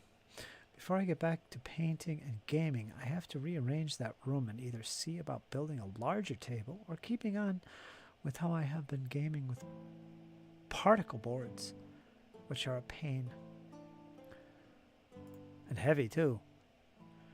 To keep setting up, and they're not level. Yeah, screw that. I've got a 6x4 plywood. Plywood's great. Anti-warpage. I think it's like 3/4 thick. That might be pretty too thick. I think it's 3/4. It can't be a 1/2 inch. It might be. But I've had it for 20 plus years. I've had it since the 90s, and I'm still using the same tabletop. One of the corners is a little roughed up, and I just put it on 2 really strong card tables you can buy at Walmart or something. They're really heavy card tables, though. They're not wimpy, you know, they don't wobble. And I've used that setup for just as long. That was my setup, and I still do that today. I just put up the card tables, space them out. You know, I pull them so they're, you know, not up against each other so I can cover more space. And I put that 6x4 on top of it and pull the card tables out just a little bit underneath the table so they stick out. I could put miniatures there. That's perfect. It's perfect. You won't tip it over. You won't dump it. It's all heavy, so it doesn't budge.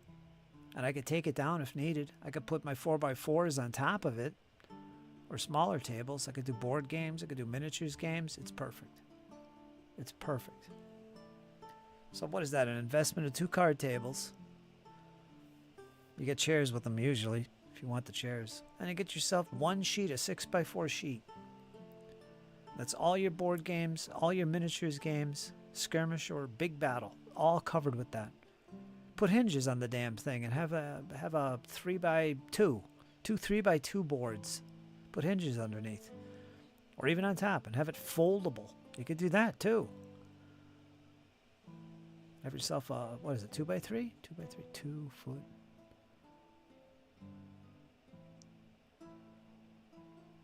No, it'd be 3x4. What am I thinking? You'd have two 3x4 tables, which you could fold with the hinges and have just one 3x4 table. Skirmish games right there. DBA. Or Triumph. L'Art de la Guerre. 100-point games. 3x4 table. That's the standard size of a L'Art de la Guerre 100-point battle. I'm going to slow down. Do you ever try any procedure to make stone walls have the stones dark and the mortar light? Did you ever try any procedures, you mean in real life, to make stone walls have the stones dark and the mortar light? Yeah, well, that usually happens anyway when you're using natural stone in real life.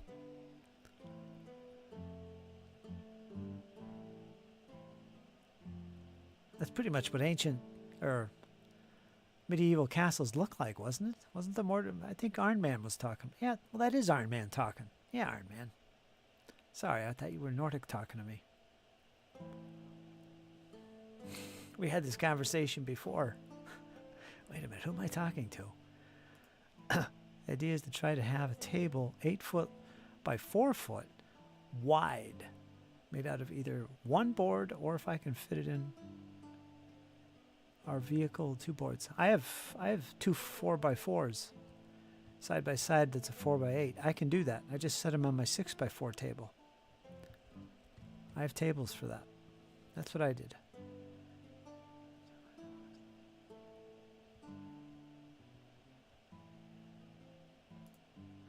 This is part of the fun though, right? Working on your own game table. I remember I had a blast doing that. Get all excited.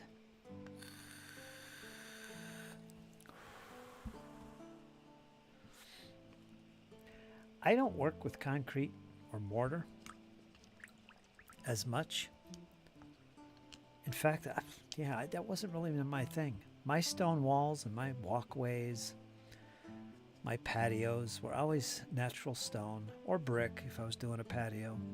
Of course, I've done natural stone patios too. But it was never with mortar or concrete or anything like that. It was always with just dirt, natural dirt, sand. You know, there's a process to do that. And yeah.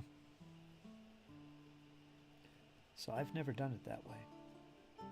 I've worked for companies that did that, but I didn't do it. I'm a natural stone man. More often than not. If that's what you were talking about, real life. I'm not sure that's the case, but there you go.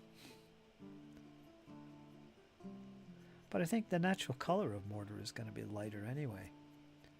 So you're going to get that effect. For the tabletop, which if I remember our last conversation on this is what we were talking about when we discovered that castle walls were actually, that's what they look like. They weren't like we typically see them, where everything's gray.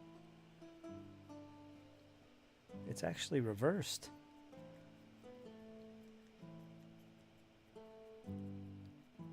The mortar is lighter, so you can't just shade and dry brush, because the shady parts are going to be actually light.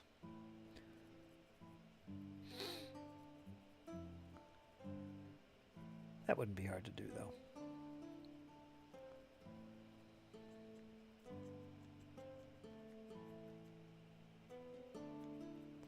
Let me even this out here.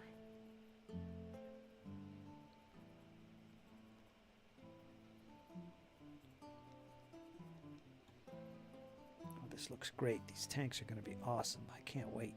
All right. Let me start on the second coat here, as long as I still got some paint.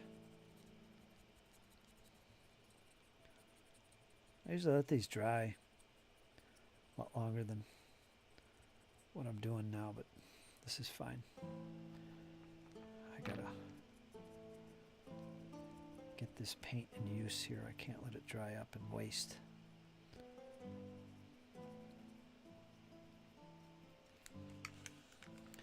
And then I'll look at the chat.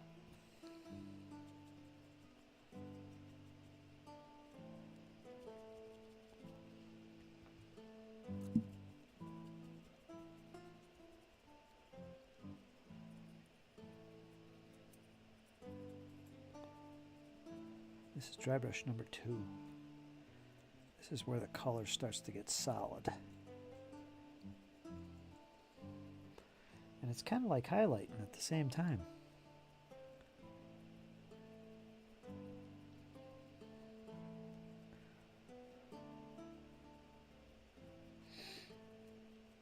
Man.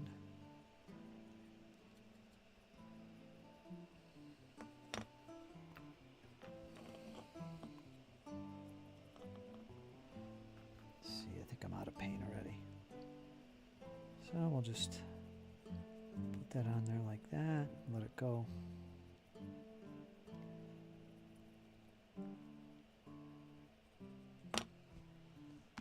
Yeah. I ran out of paint, so we're gonna have to let that set.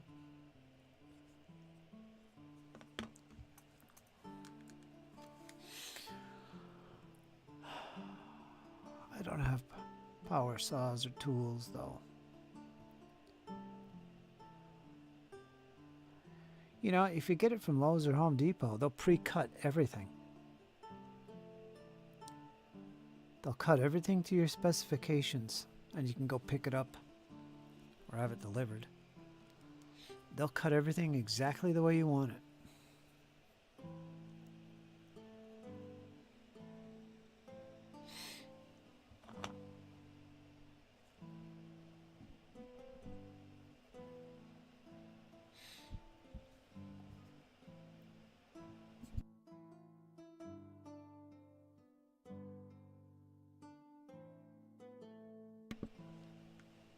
And you can just pick it up and put it together like a puzzle. Like a prefab house.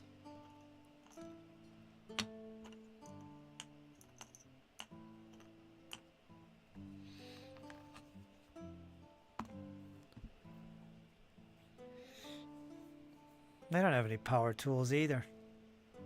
I'd have to go down and look in the barn. Jesse took all the tools. My drill. Somebody took my drill. I had a nice drill. I don't know what happened to that.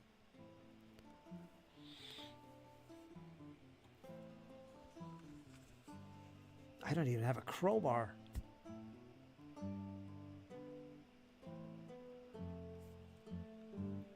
Keep telling Jesse, bring the crowbar, will ya? I got a wall I want to take down. All I got is a butter knife and a fork. It's not easy to get things done around here. I need to figure out how to make the table so I can take it down. I need to compromising the stability of the table.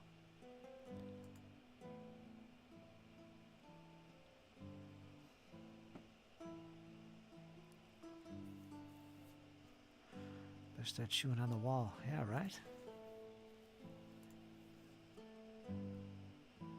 Let me see this. Yeah, it does. Makes a bing sound every time I click these. That's what's throwing me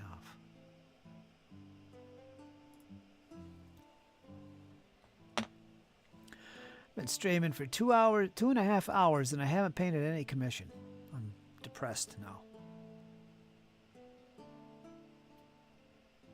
If I remember correctly, I just do one coat. And that's it. I'll do the second coat tomorrow. So maybe that's what I should do. This one got a second coat, although it's not done.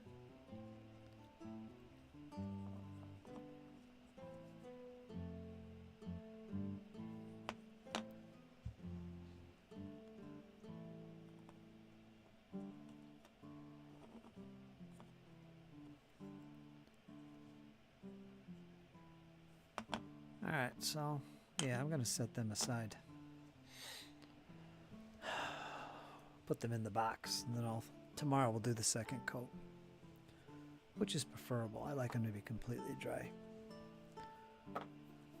before I dry brush again. I know they dry quick when you dry brush, but still, that's what I prefer.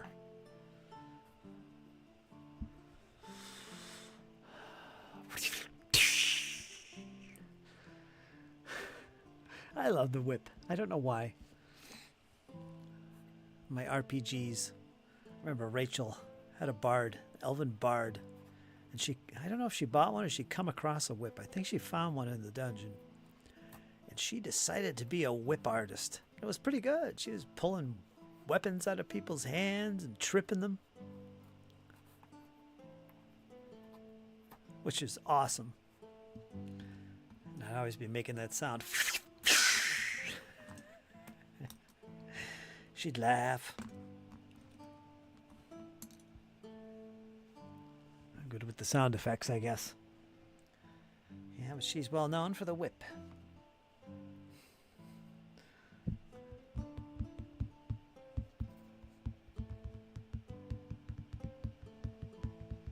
Everybody stand back. Rachel's in town. Whip in hand.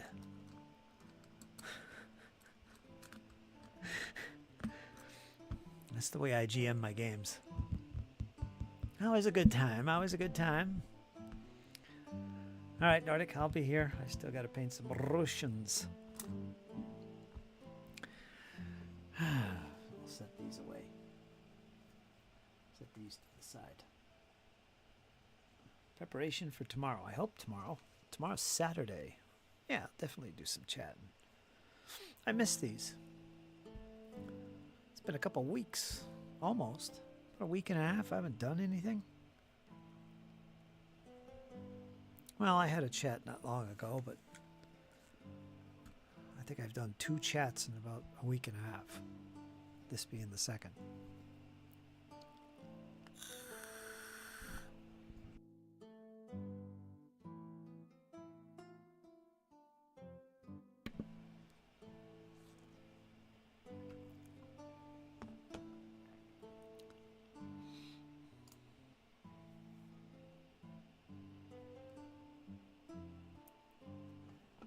What's up with my camera here?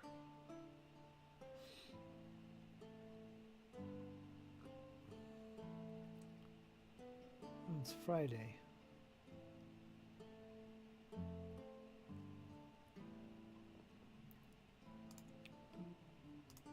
Let's get that up there. And let's fix my camera here.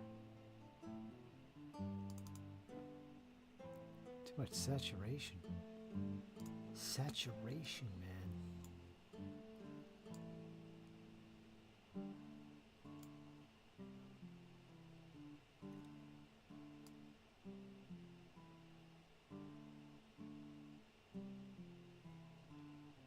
Experimenting.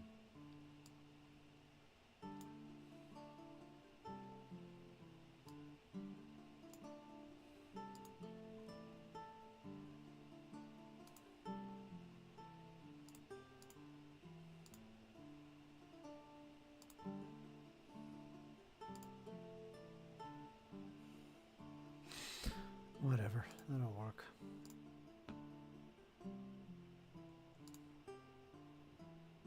Actually, I didn't do anything. Saturation's too high. Damn it. What's going on here? Turn that down. No, it's not the saturation. What is that? I don't know.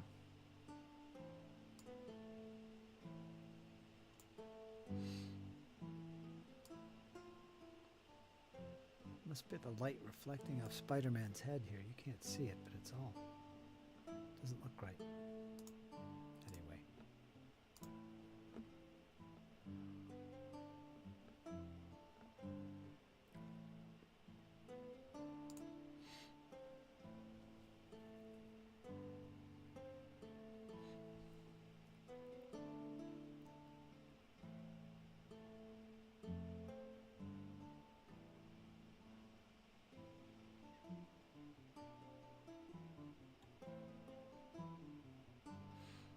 He's using a Sharpie, yellow Sharpie, going over to add color to the sketch. That's interesting. Huh. A thing about Nick, he's a self-taught artist.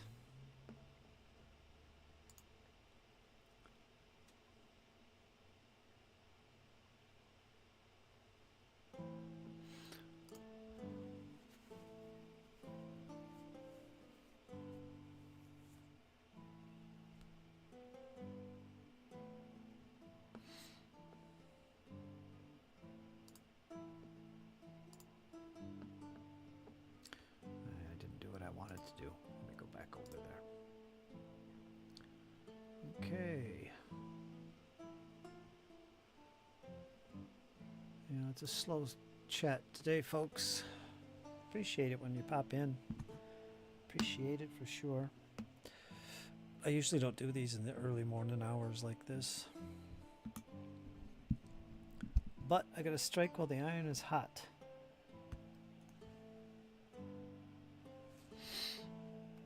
So here I am.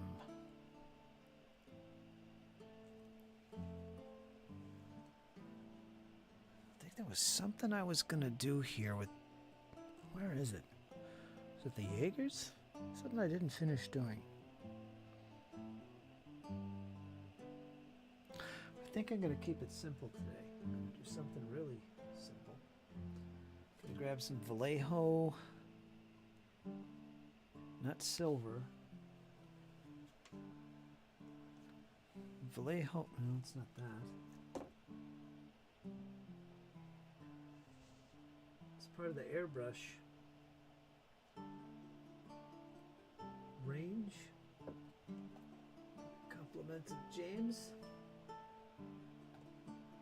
If I could find it. I think it's steel. So I don't want to use silver. Wait a minute, this isn't the airbrush though. That's not steel.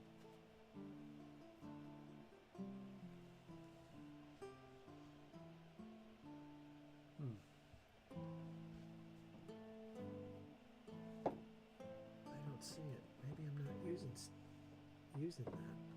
Maybe I'm thinking of something else.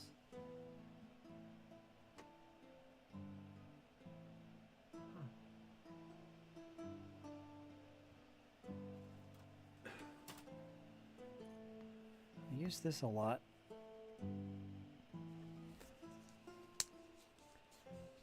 I'm totally drawing a blank on what I normally paint my bayonets and muskets and swords. It's not that because it's too dark. 10 mil, it's too dark. But I'm sure I don't use this. This is silver. That's way too bright. I think there's a steel. Steel colored, I'm sure. It's a Vallejo.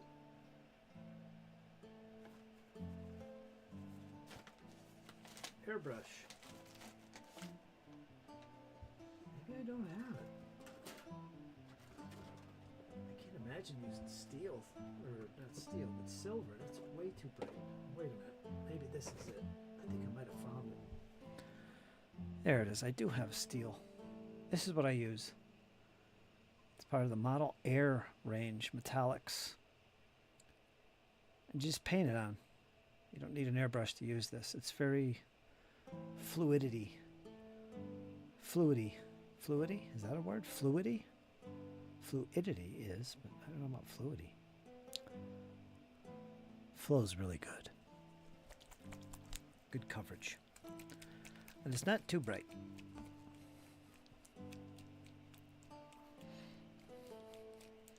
So I'll give this a good shooka. See if we can't use this and paint up some tins on the backpacks.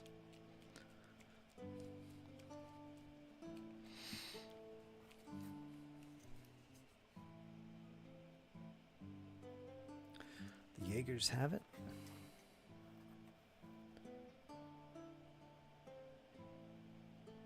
Drummers have it. Standard bearers have it. And all the line infantry have it. The only ones that don't are the officers. It's just a couple little dots per guy and you're good. Sounds like something I could do. Get out our small brush.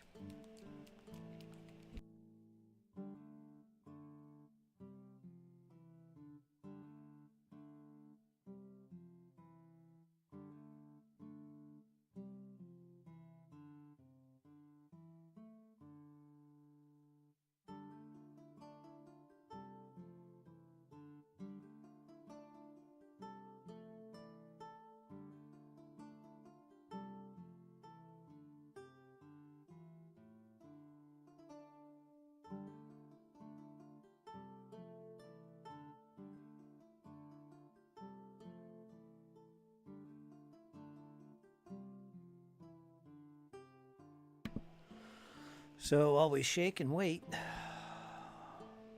what else can we talk about? Probably nothing if there's nobody in the chat.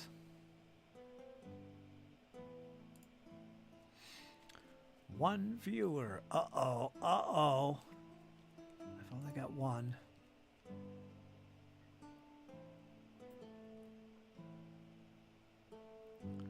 It's down to me and you. That's it.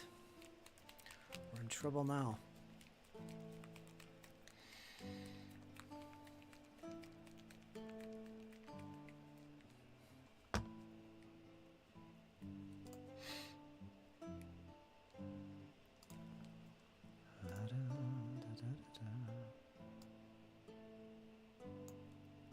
Let's turn that down a little.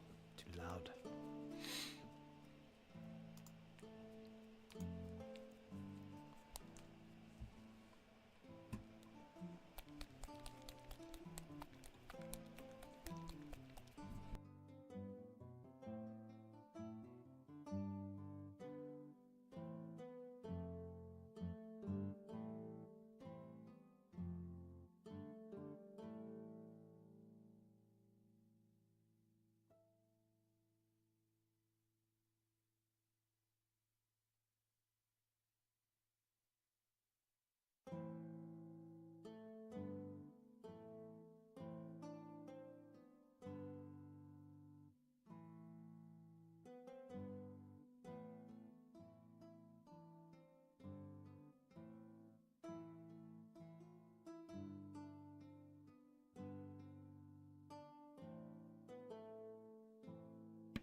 Hopefully this goes on okay and I don't have to wash it.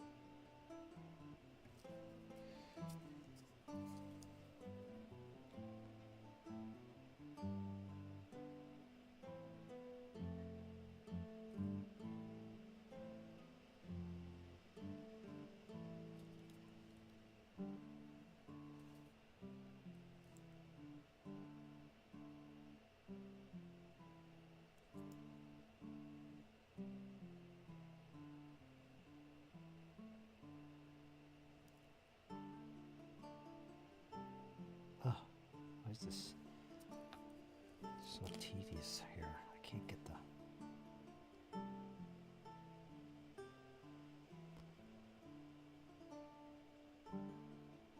Yeah, that's good.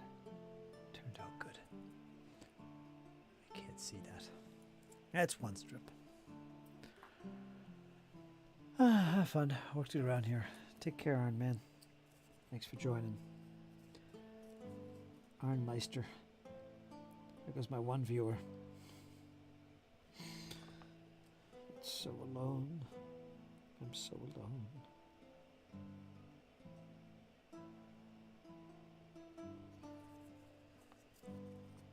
Let's try and tackle these. In machine-like fashion. Do the left sides, then we'll do the tops, then we'll do the back, we'll rotate, get the bottom, just like that.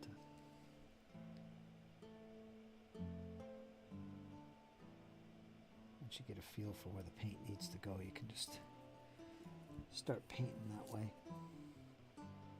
Like you were a conveyor belt. Just go down the line.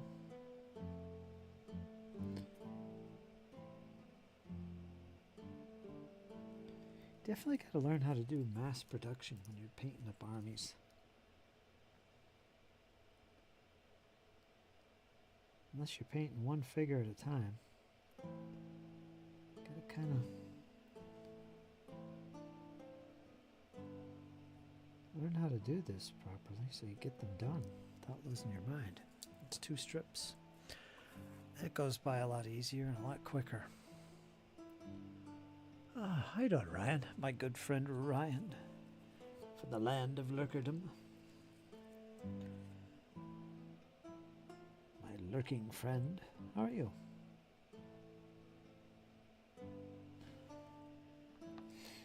How was your holiday, man? Do anything special or just the typical hang out with family around the tree?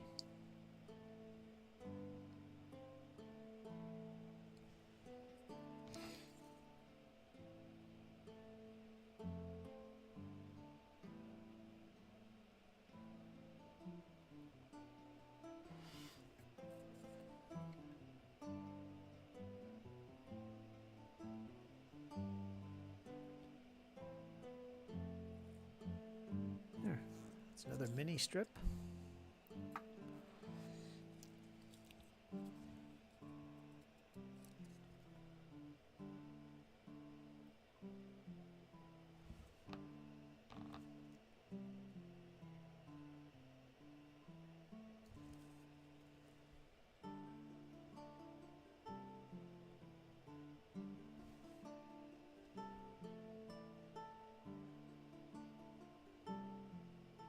Okay, now we'll get the backs. The backs and the bottom. If I can get enough paint on my brush.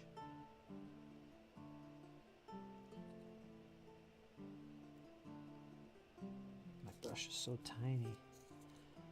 Okay, now we'll get the right side, and that's it. There we go. Okay, it's 2 more. Blink. I don't know who else is in the chat, Ryan. It's kind of dwindled down to just me and you.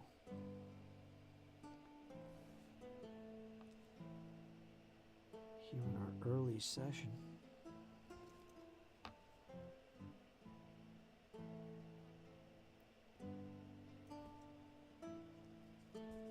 Oops, I got a little sloppy there.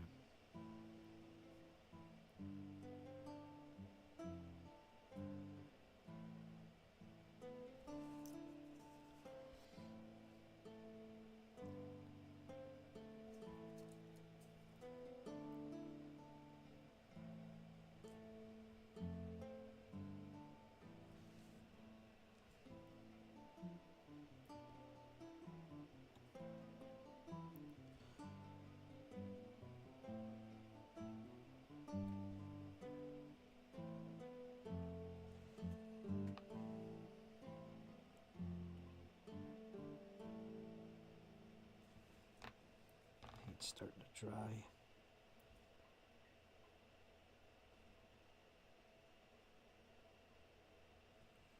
Okay, it's another strip.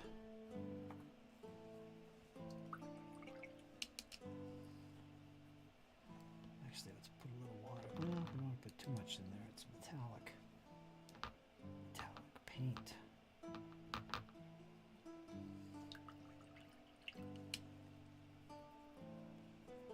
Doesn't mix well with anything. Oh.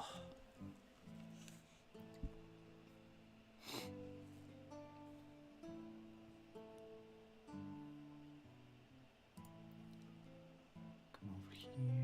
There we go. Da-da-da-da-da-da-da-da.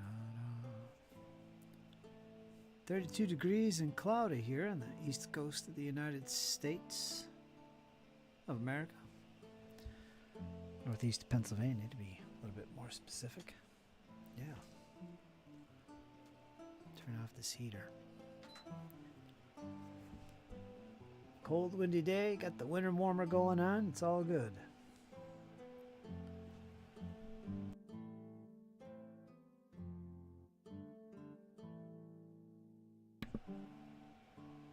I just spent 2.5 hours working on my challenge. doing a little commission.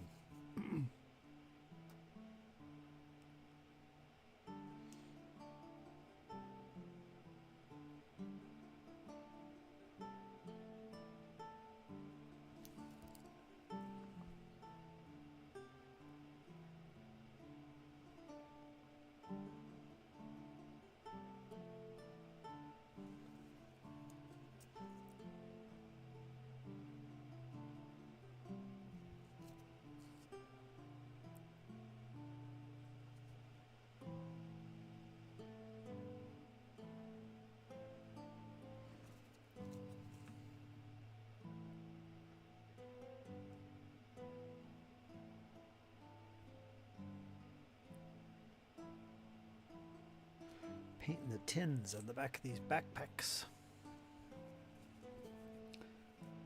Little beverage tins.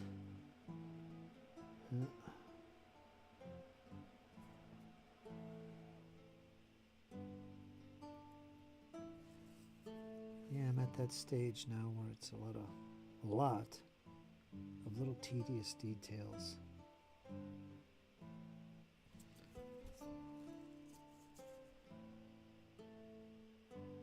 Nothing exciting to paint here.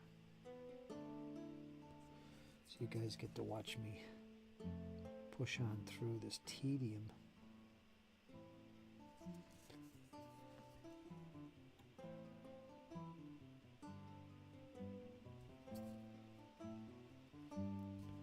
Can't see that.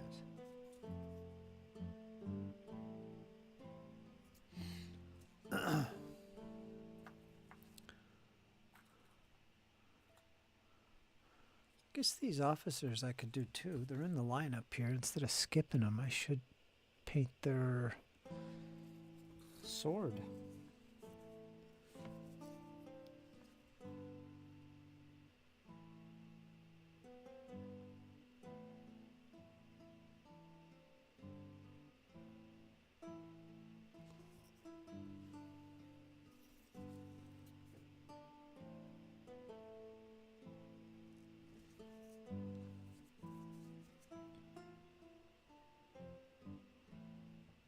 Breaks my flow.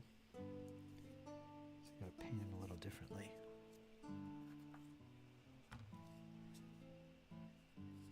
But that's okay. I'm not trying to race through this.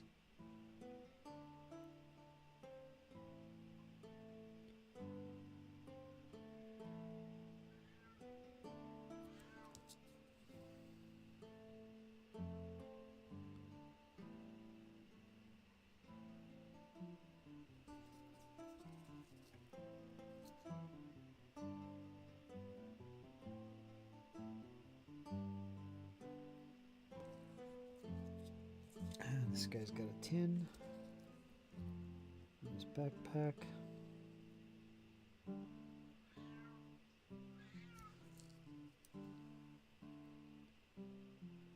A starving cat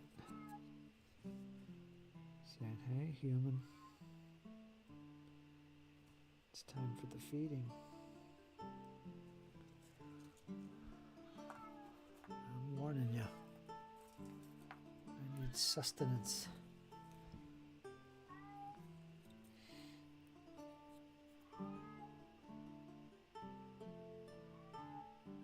He is a spoiled cat. Eats way too much.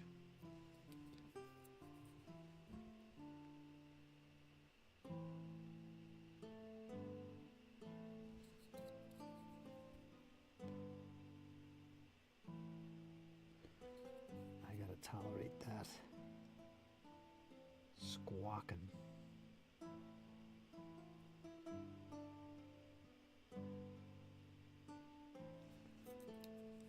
Until he breaks me, then I gotta feed him.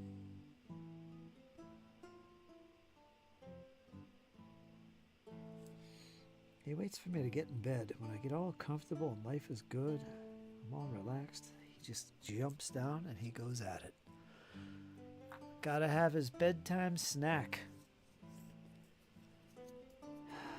He's got me trained though. I wait in anticipation for his squawking in the middle of the night, so I'm prepared for it.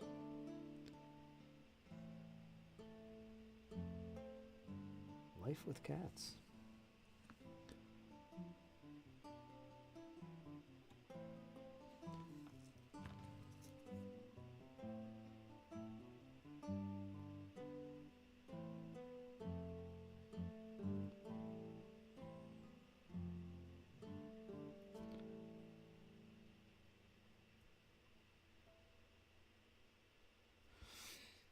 Once you start giving them soft food from the can, that's when they get spoiled. And he's spoiled that way. Because if it's just dry biscuits, you know, you throw the feed in the bowl and you walk away, you just go about your business and that's it. They don't squawk, don't bother you, but once they get hooked on that soft food, it's a different ball game. Whole different ball game. Because I can't just put it on a plate and walk away. They eat it all and then want more. So I got to give them a little bit, enough to keep them quiet.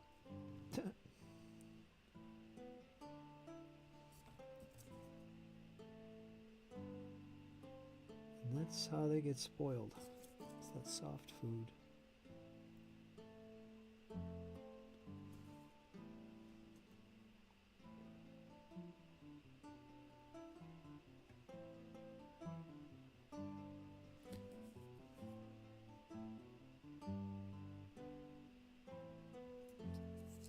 They don't want just the biscuits. They gotta have the softie.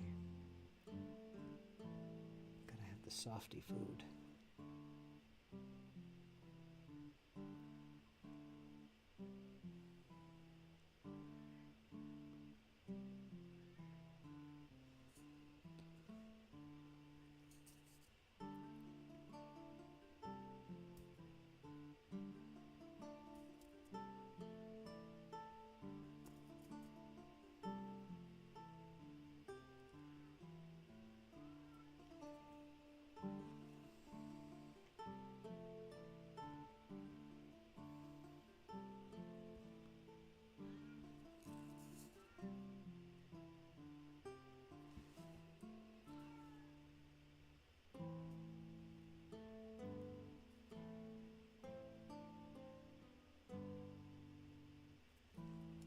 Okay.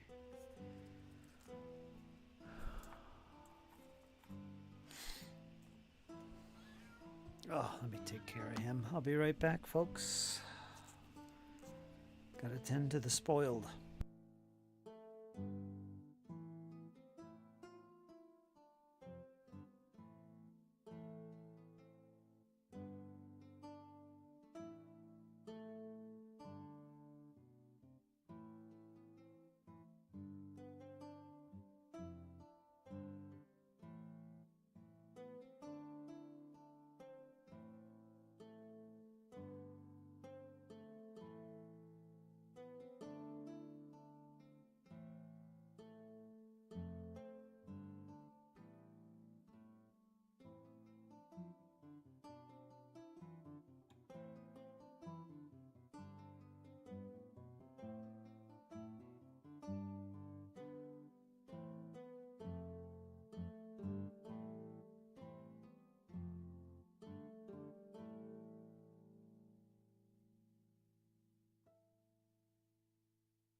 All right.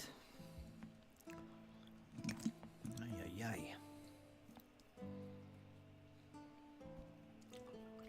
Forgot to clean my brush. Not good, not good.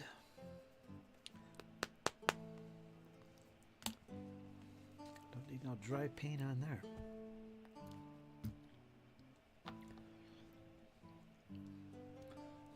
Ruin your brushes.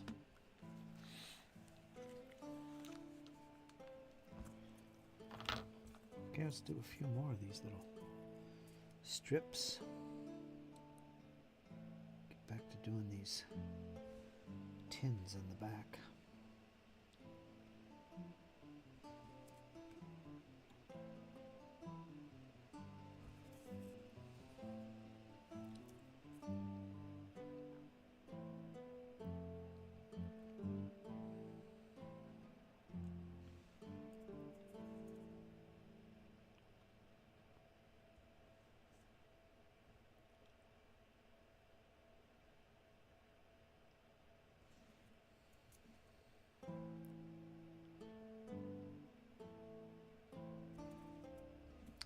Little by little.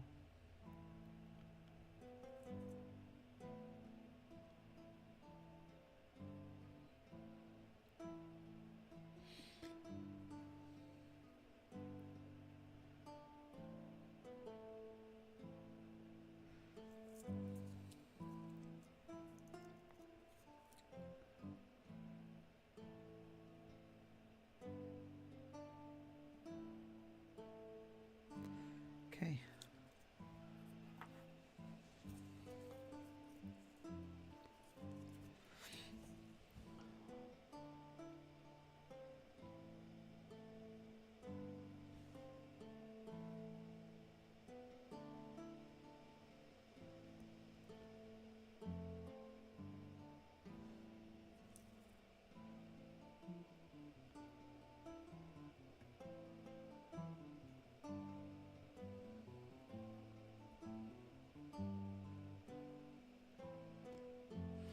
Oh, let me think. In other news, so I think my next game that I'm going to be running for you guys is going to be Castles and Crusades, because I've never actually, well, I did play it once, but I've been working on my own setting for years, and I seldom get a chance to play in it, except with games like, well, like Castles and Crusades. So I thought it'd be a good opportunity, because I've been working recently on my own setting.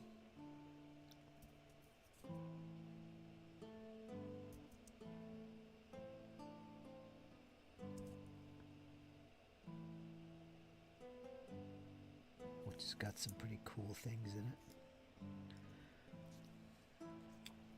So I'm thinking I'm going to run some Castles and Crusades, which is a great game to get into. I mean, I've always enjoyed Castles and Crusades. I mean, reading about it more than playing, but it just seems like such a simple, easy game to get into, like a lot of old school games are.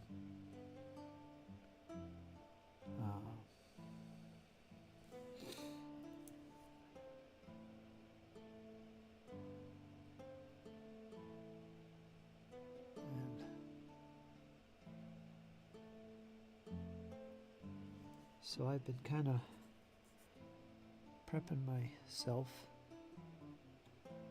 for that session on Foundry. I like to use Foundry. It helps me run a game as a GM. Although I think all my players are going to be playing on Foundry too, so it's going to be my Sunday group. We'll see how it goes. I'll probably record that. Maybe. I'll record something. For sure, because I know a lot of people like Castles and Crusades or want to see some old school games from me.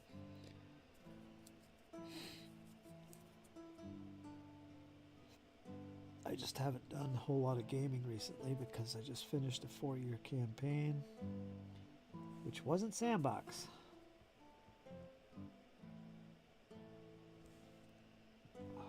So it was a story.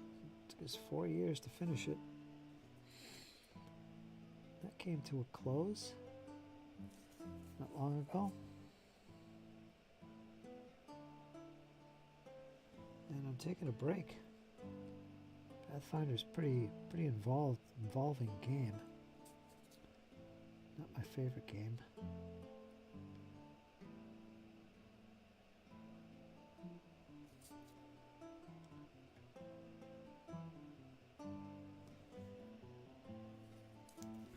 But it was really good fun.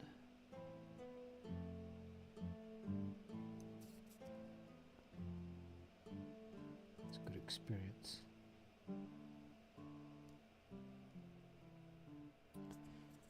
And I'm taking a break from it.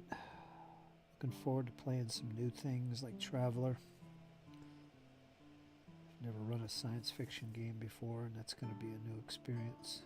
I'm really looking forward to that a lot. And also getting away from class level type games. One thing I discovered about myself is that I am not a fan of class level games. Including Castles and Crusades, but Castles and Crusades is nostalgia, so like a lot of old school games, so I like that. That's a whole reason to play them. But normally I'm not a class level guy, I just don't dig it. Give me Traveler or BRP, D100 system any day over class level games.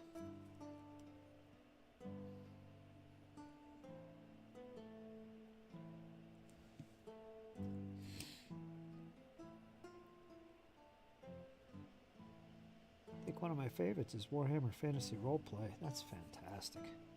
And again, that's a D100 system. I really like that game a lot. I hope to do more with it.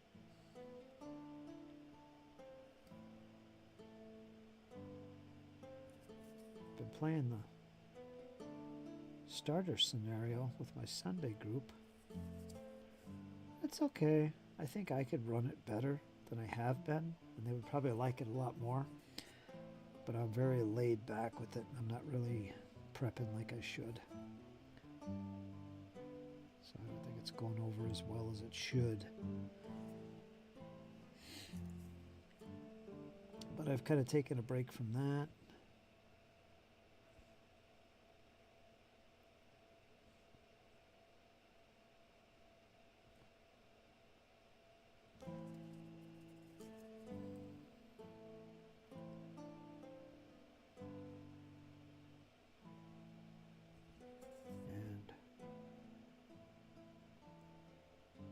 Planning some Castles and Crusades at the moment, and it's just planning. I'm not actually prepping an actual session or anything. I hope to, but nothing intense. I'm still kind of fatigued from it all. Really hyped about my miniatures and painting my project here and getting back into some miniatures gaming this spring. That's really preoccupying my mind. Oops, I got this guy here. I skipped him.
step away there.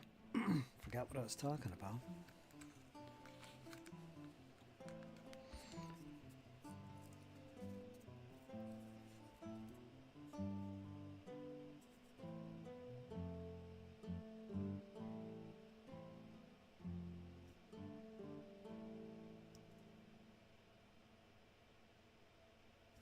Yep, totally forgot what I was talking about.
Looks like I got that side. Let's get the bottoms. Boop.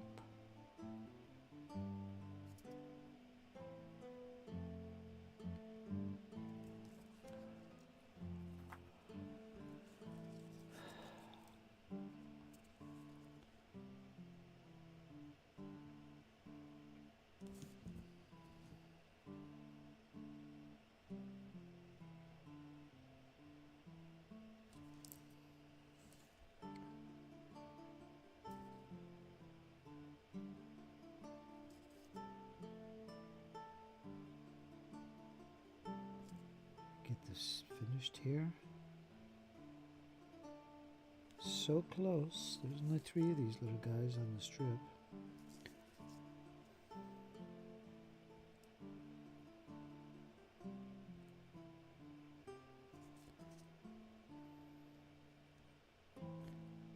Whoops. Yeah, I messed that up. Alright, hold on. Let's try and salvage that.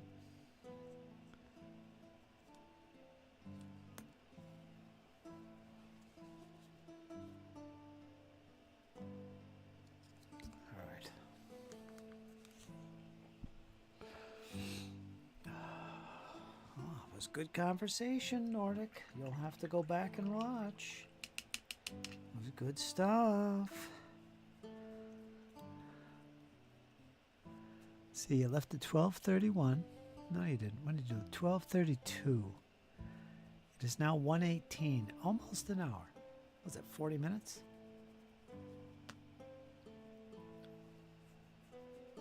Just me blabbing away. The only exciting thing is probably my cat's catching a mouse in the kitchen. I can hear him crashing around. Yes, another mouse. I could hear him. I went to investigate, and yeah, she was in the corner going after something, the other cat close behind. Never a dull moment around here. Life on a farm. These little field mice, they get in through the basement and they get inside trying to get warm.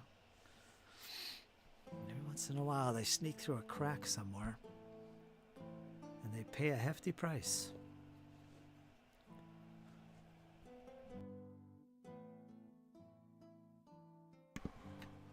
It's annoying though, because Chloe,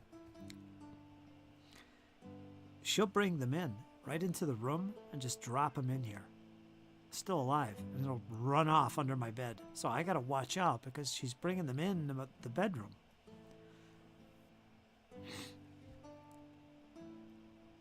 Which she spends the rest of the night trying to catch it in the walls or wherever it's hiding. Or I gotta be aware that it's not creeping up into my blankets. I don't need to be dealing with that. Come on. So yeah, that was a moment that just happened.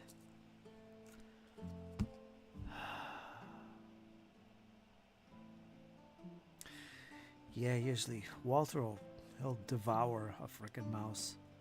Just tear it to shreds. Chloe does too. But not at first. She'll torture it and play with it. I've seen it with my own eyes. She'll sit there and let it hop around and jump on it and knock it around. And then she'll eventually crunch it. And then it's it. It's not pleasing. But it's disturbing because she brings it into my bedroom. I mean, don't do that. She's trying to bring me food. Right. A little present. And they're just little mouse. They're just little field mice.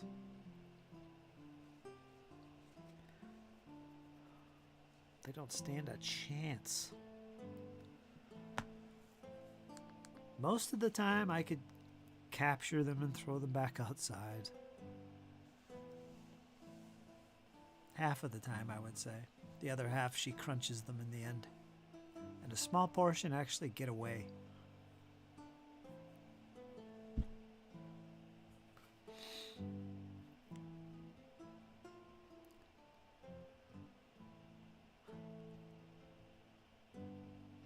Yeah, brutal. Next time you play, one of them transforms into a mouse so they can get into the room without being spotted. Put a couple cats in there, just lingering in the chamber. Guard cats, right? See how that works out for a little mouse.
So that was the excitement.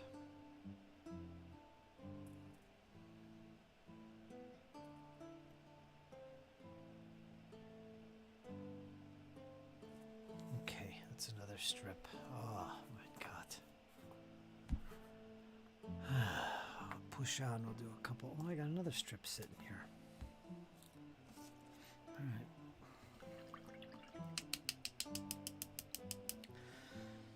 So I talked about Castles and Crusades. You missed that conversation. I forgot I was talking about that. That's my next game I'm going to be running, I think.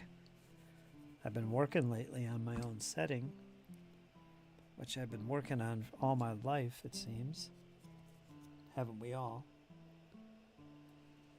But I never get a chance to play in it. I only write about it. So, I was recently doing some stuff on it. And as you know, Castles and Crusades is one of my favorite games. Although I've never really played it more than once as a player. But I've read it and I enjoy watching it on YouTube. And it's a really good game. It's a good old school game with modern mechanics, or a modern take on it, I guess you could say. I like it. It's very free form and so freaking easy, like most old school games, to learn. So I was thinking, you know what, let's do that. Maybe I'll do that. I got a good adventure in mind. We'll set it in my world of Mythgard. We'll Give my players a treat and I'll get a chance to play it.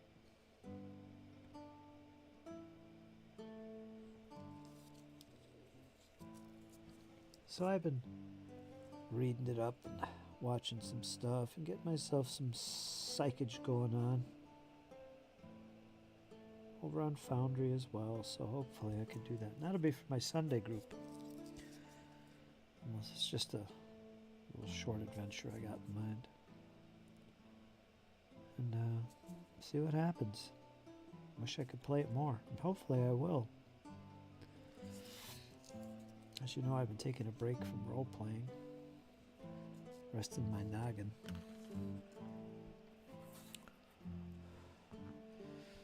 So yeah, that's what I was talking about. And then I was talking about my bitterness towards class level-based games. The only reason I would play, that includes Castles and Crusades. But again, the only reason I would play it is because of nostalgia. That's a huge reason. It's like apples and oranges, really, when you think about it. They're two different games. Something like D&D and Pathfinder and class level-based games.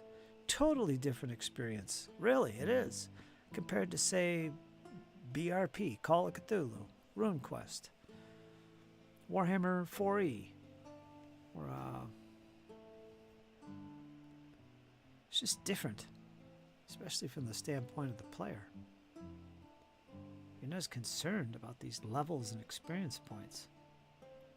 And the build, as it's known as. The build. The dreaded build. You know, but it has its merits, and it's a game, and it's fun. It can be very fun. But we all have our preferences, and I've learned that my preference is levelless, classless games. I just like it. I don't... Yeah, you know how I feel. I'm not going to go into it. Castles and Crusades is really easy to learn. Surprisingly. And that's another reason I really like it, because I could just sit and we could play this with no problem.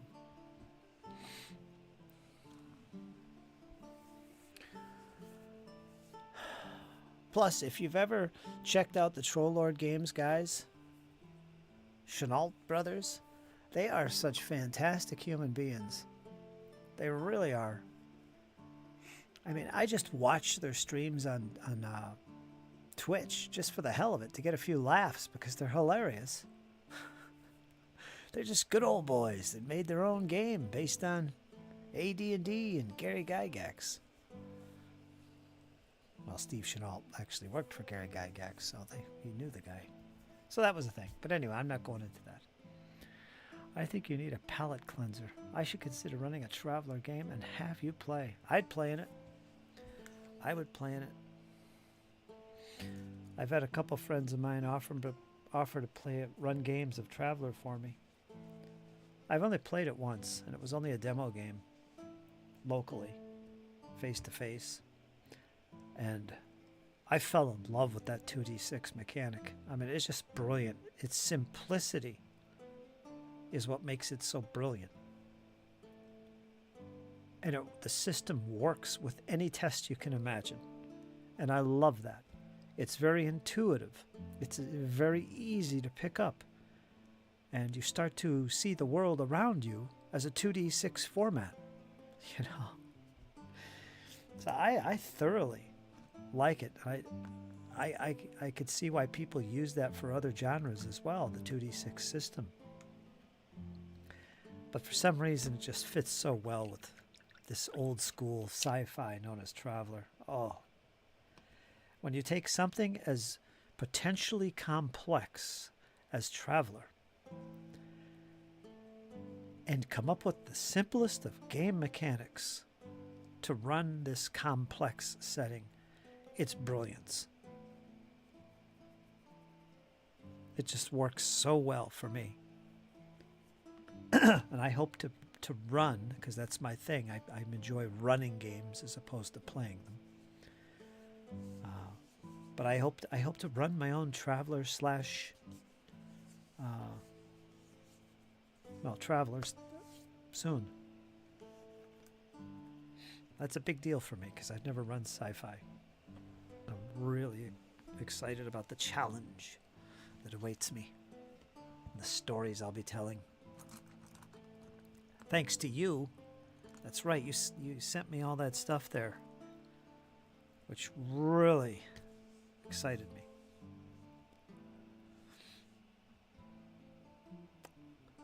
Well, I shall mull that over. Yeah, go ahead. If you want to run something, keep it nice and simple for everybody and see where it goes. Just as a little, as you say, palate cleanser. A little spark of inspiration, perhaps. That'd be great. And see where it goes, you know. I need to play in more games as a player. I said I was going to do that last year, and I kind of did, but definitely not enough. And I didn't think I'd ever enjoy being a player. I'm an eternal GM, and I always will be. But, I mean, I could count the games on one hand that I've played in. One was Kyle's Pathfinder game. Rachel ran a couple different games for us. One was Pathfinder. The other one was 10 Candles. I played in Jesse's games back in the day, Call of Cthulhu, Deadlands. Not much, but I did do that. The Call of Cthulhu one was good. And what was another one recently? Traveler test game. Jesse ran a Pathfinder game session, couple sessions. But the thing was, I loved it. I played Castles and Crusades once as a player, and I didn't return. I just didn't like the experience. It wasn't going for me. It was my fault. It was the character I made. I just could not get in the groove.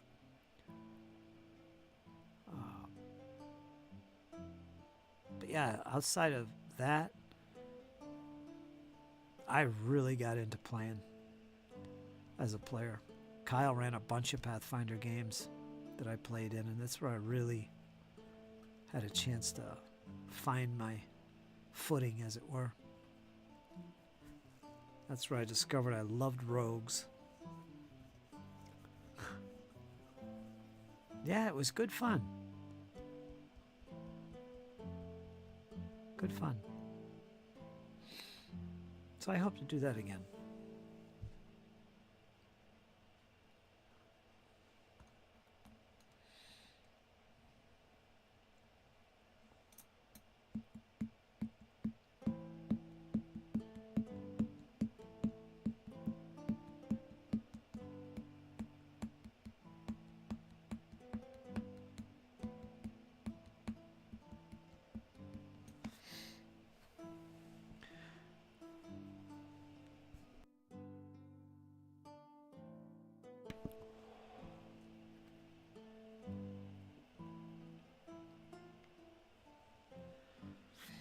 I think Kyle's been writing up his own role-playing game. I think last week he was working on it. He's got something going on.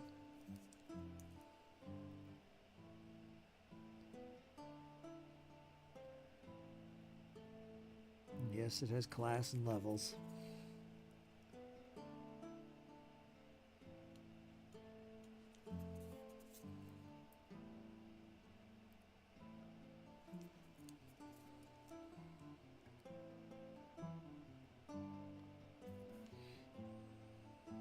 With so many good games, why bother making your own?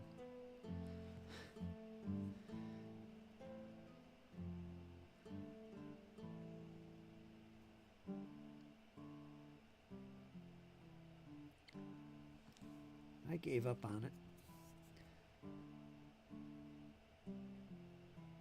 I spent more time obsessively thinking about rules, mechanics, not actually playing.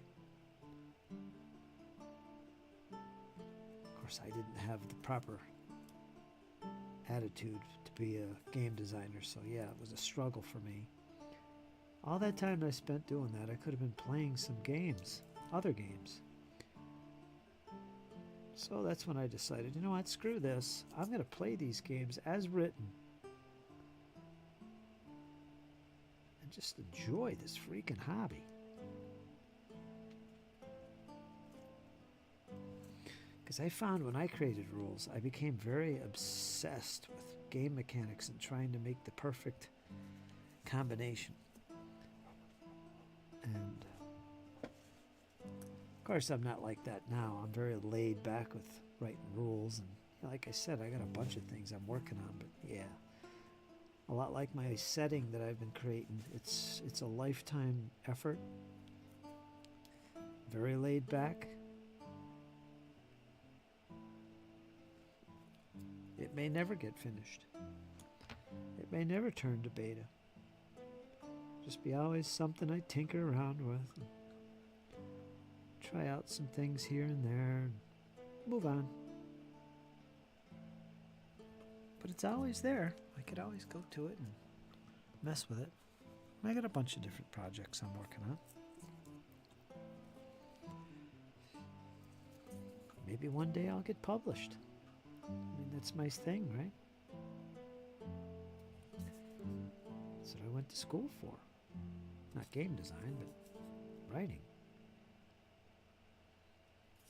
Not writing rules, but still, it's writing.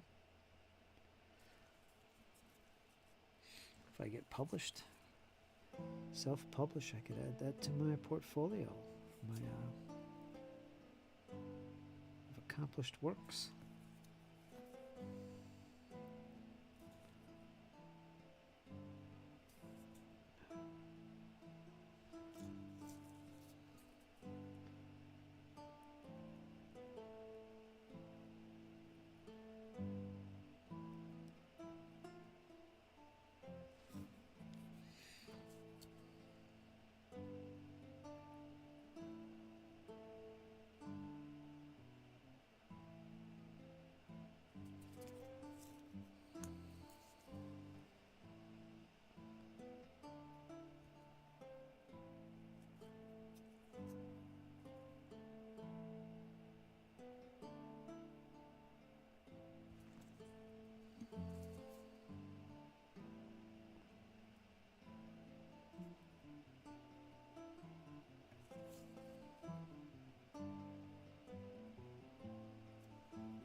Boy, that's a lot of backpack tins.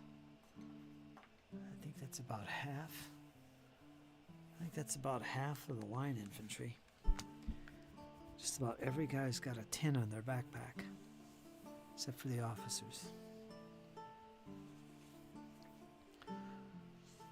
Same with the Jaeger, they got them too. Oh.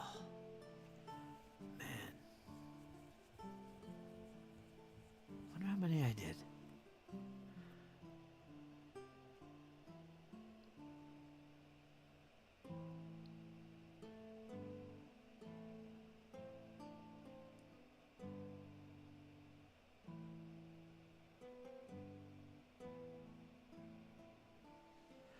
About 75. Some of them were swords for the officers. 75 tins.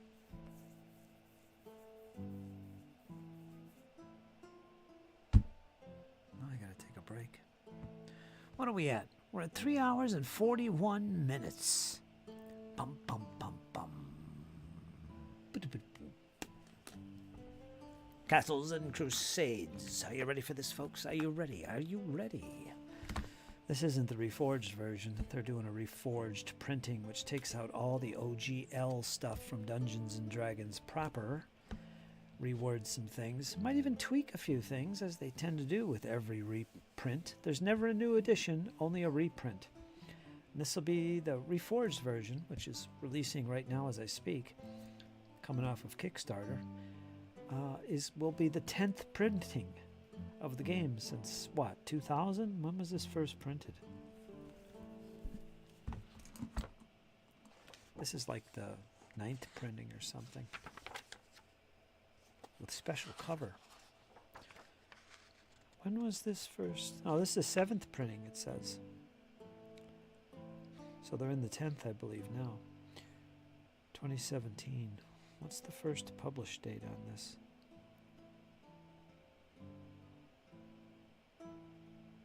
2004? I think it's 2004. Something like that.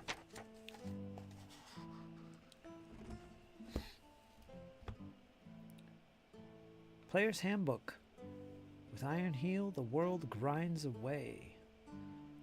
Plunge into worlds of fantastic adventure where dragons lie in the undead stock, the shades of your imagination, where creatures of legend plunder wealth through the horror of their passage. Monsters grim and foul hold the ecstasy of gold, I like that, and the renown of glory. Upon the backs of these stock heroes of great might, those who take up sword and shield like Nordic, who harness eldritch might, those who stalk the narrow corridors in search of sport, and those who serve a purpose greater than all the others.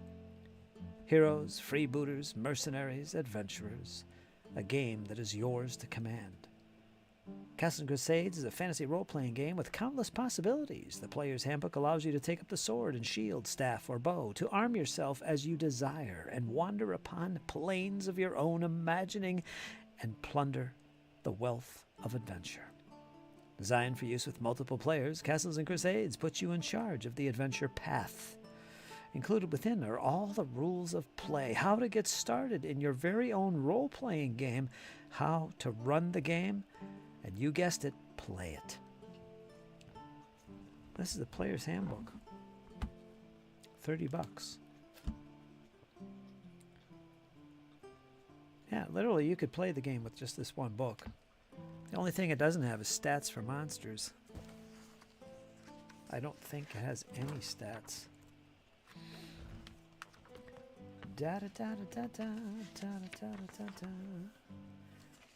I have to say one thing.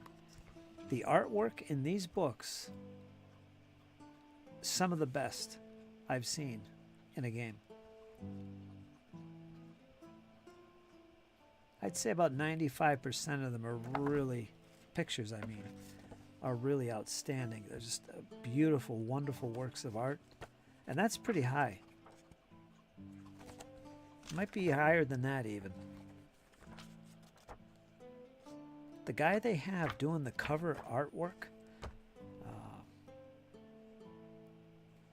especially in the reforged versions and the 9th printing versions, is fantastic.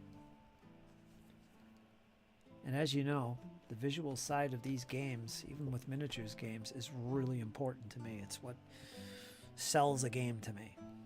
I mean, if I like the artwork, if I love the artwork, I'm probably going to play that game. I'm going to buy it and I'm going to play it. It just adds so much to the value of the product when you have quality artwork. You could put that on your bookshelf, never play it, but still have the artwork in your possession. And to me, that alone is worth the price. There you go. That's my review of the Player's Handbook. Castles and Crusaders. Castles and Crusades. Yeah.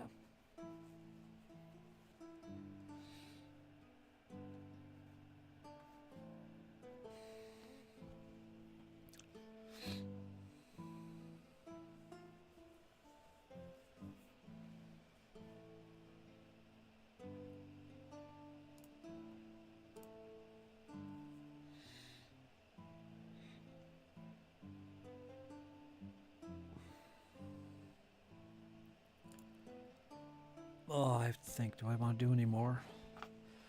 We're at that 4-hour mark, which is about my extent. And what time is it? It's almost 2 o'clock. I think I'm done for the day. I'll just linger here for a little bit with my scented candle.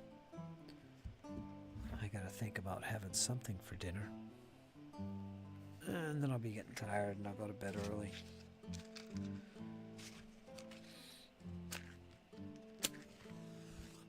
I did get up at 2 this morning. So we're reaching that point.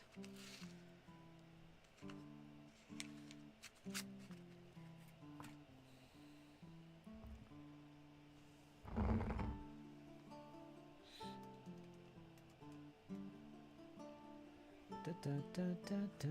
Boy, my game setup is such a mess. I hope you guys are getting along with your own challenge. I hope so. Painting challenges can be really useful. Fun. Sad I can't get the old crew together. I almost got Nick together over here today. Nicholas Spiliotopoulos, my good friend. He was going to be busy, though. He was good for like an hour. He was going to get back to me, and he didn't, so, yeah. I think he's got to do some traveling in the morning. Best time to get him in the chat is on Thursday. He's got time off. He's working in Saudi Arabia. Is he in Saudi Arabia? Dubai? I think he's in Saudi Arabia. Doing his thing that he does. Probably just got back from the holiday. So he's pretty busy. He's a busy guy. I don't know how he does all the videos he does on his channel. Somehow he finds time to do that. That's probably all his free time right there. So yeah.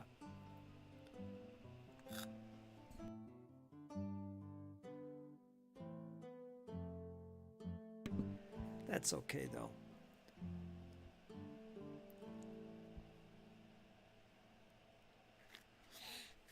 Andrew Noble, if you're out there watching the chat afterwards, and I know you do, get in touch with me, man. I want to get you in here too. I want to get the old crew back in here. StreamYard, whatever. Stefan, same with you. Heck, I haven't even talked to Neil lately. He usually pops in.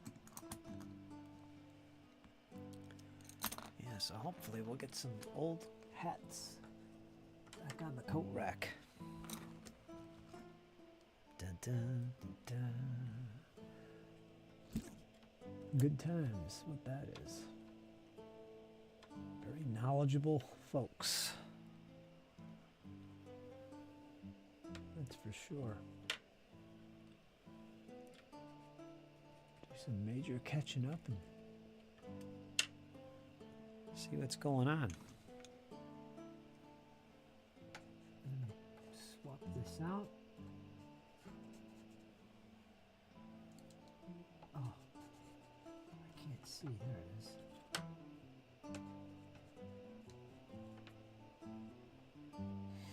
I know Nordic Maelstrom in the chat there, or at least he was. I'm sure he's getting all stoked and excited now that he can be active part in the Winter Warmer painting challenge. So all my paint-alongs I think are going to be from this stage on until the end of February. Probably going to be episodes of the Winter Warmer. That keeps me on my toes.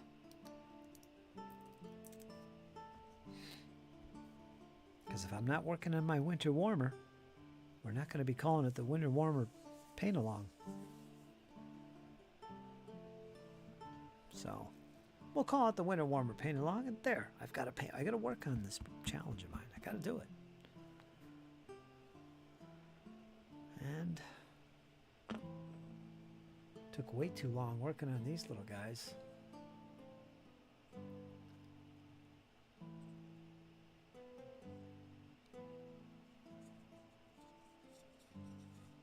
Yeah, it's going to be fun putting these guys back together again. Referencing my past collection. I got to buy some decals. Got to do that pretty soon, actually. I think I got enough for the Germans, but I'm going to have to buy some more, I think. I've only got 3 Panzer IVs. worry about. I don't think I have any others laying around either. German Panzer. Pretty crazy. I had a pretty huge collection of tanks. German and American. Before I sold them all. I had a lot of different things. Tiger 1s. Tiger 2s. Panzer 4s.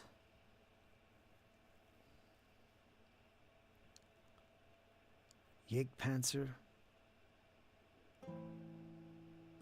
Jagdpanther. Panthers. I had a bunch of Panthers. Loved them.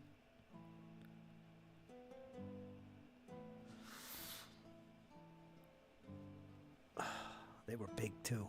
Jagdpanthers. What else did I have? Lots of Stugs. Jagdpanzers are a lot like the Panzer IVs, except they were a self-propelled gun. Yeah, I had a lot of tanks. I can't think of what else I had though.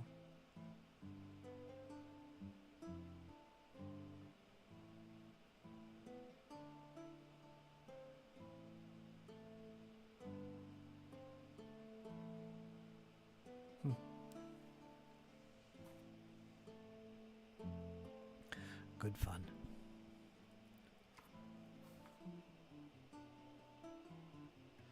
Da, da, da, da, da, da.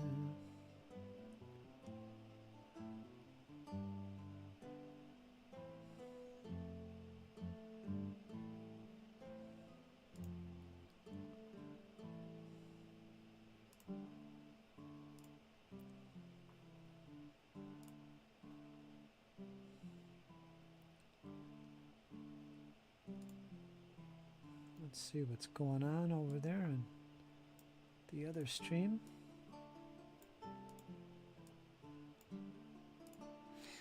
He's still going to town on that.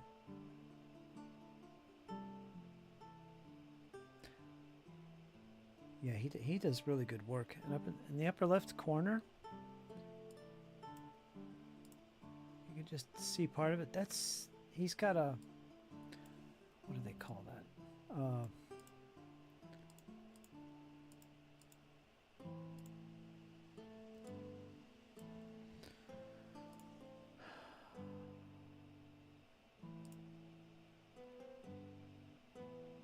Slideshow. He's got a slideshow of some of the work he's done.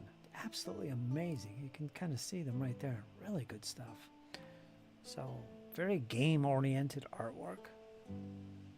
But he also paints miniatures. So it's a really good channel to watch to pass the time. It's pretty much like what I do. He doesn't talk as much. I babble on and on and on and on and on. Kind of have to. But he's got little music in the background and stuff. Yeah, check out his channel. He's not new to YouTube, but he only has like 60-some subscribers, and it's a really good channel. And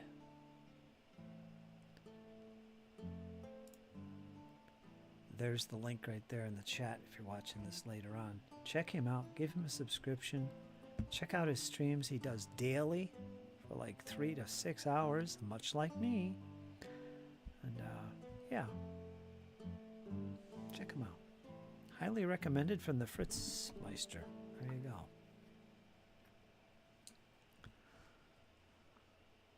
I better get that off before I get demonetized. I'm not sure I would get demonetized, but you never know. So that's that. Folks, I'm going to call it here because I've had it. I hope you enjoyed. 4-hour session today. Hope you guys had an amazing holiday, New Year's. My Yule is coming up on the 13th. I say my Yule. I'm sure I'm not the only one that celebrates Yule on the 13th, 14th, and 15th, and beyond. Traditionally, it's 12 days. Burning the Yule log, 12 days of Christmas. Remember that? Yeah. But yeah, I'm getting all set for that. Got my house decorated, my front porch anyway, and I'm looking forward to it. Pretty much just like Christmas, gift giving and all that stuff. But it's just me, so whatever. I do some other things. One of these days I'll vlog it all and you can see what it's all about from my end of the spectrum. But I'm excited, looking forward to it. So yeah. Anyway, folks, thanks for joining me today. I'll see you probably tomorrow on Saturday. Yeah, I think I will stream tomorrow. We'll do this again. Maybe get Kyle in here. This was my early episode. I'm not sure what time I'll do it tomorrow. If I was to guess, I'd probably say early again. But we'll see. Anyway, thanks Nordic for joining in. Squirrel Hermit from his lunch break. Even Ryan, Aqualith Media, popped in for a little lurker hello. And everybody else, Iron Man, fantastic. And of course, Nick there from that channel I just revealed there that I recommend you go check out. And everybody else, lurkers and all, thanks for joining in, watching. I hope you're taking part in the Winter Warmer Challenge. If not, it's okay too. I got to see you guys tomorrow. So folks, as always, you guys hang in there. And you know why? It's only going to get better. And that's the truth. I'll talk to you soon.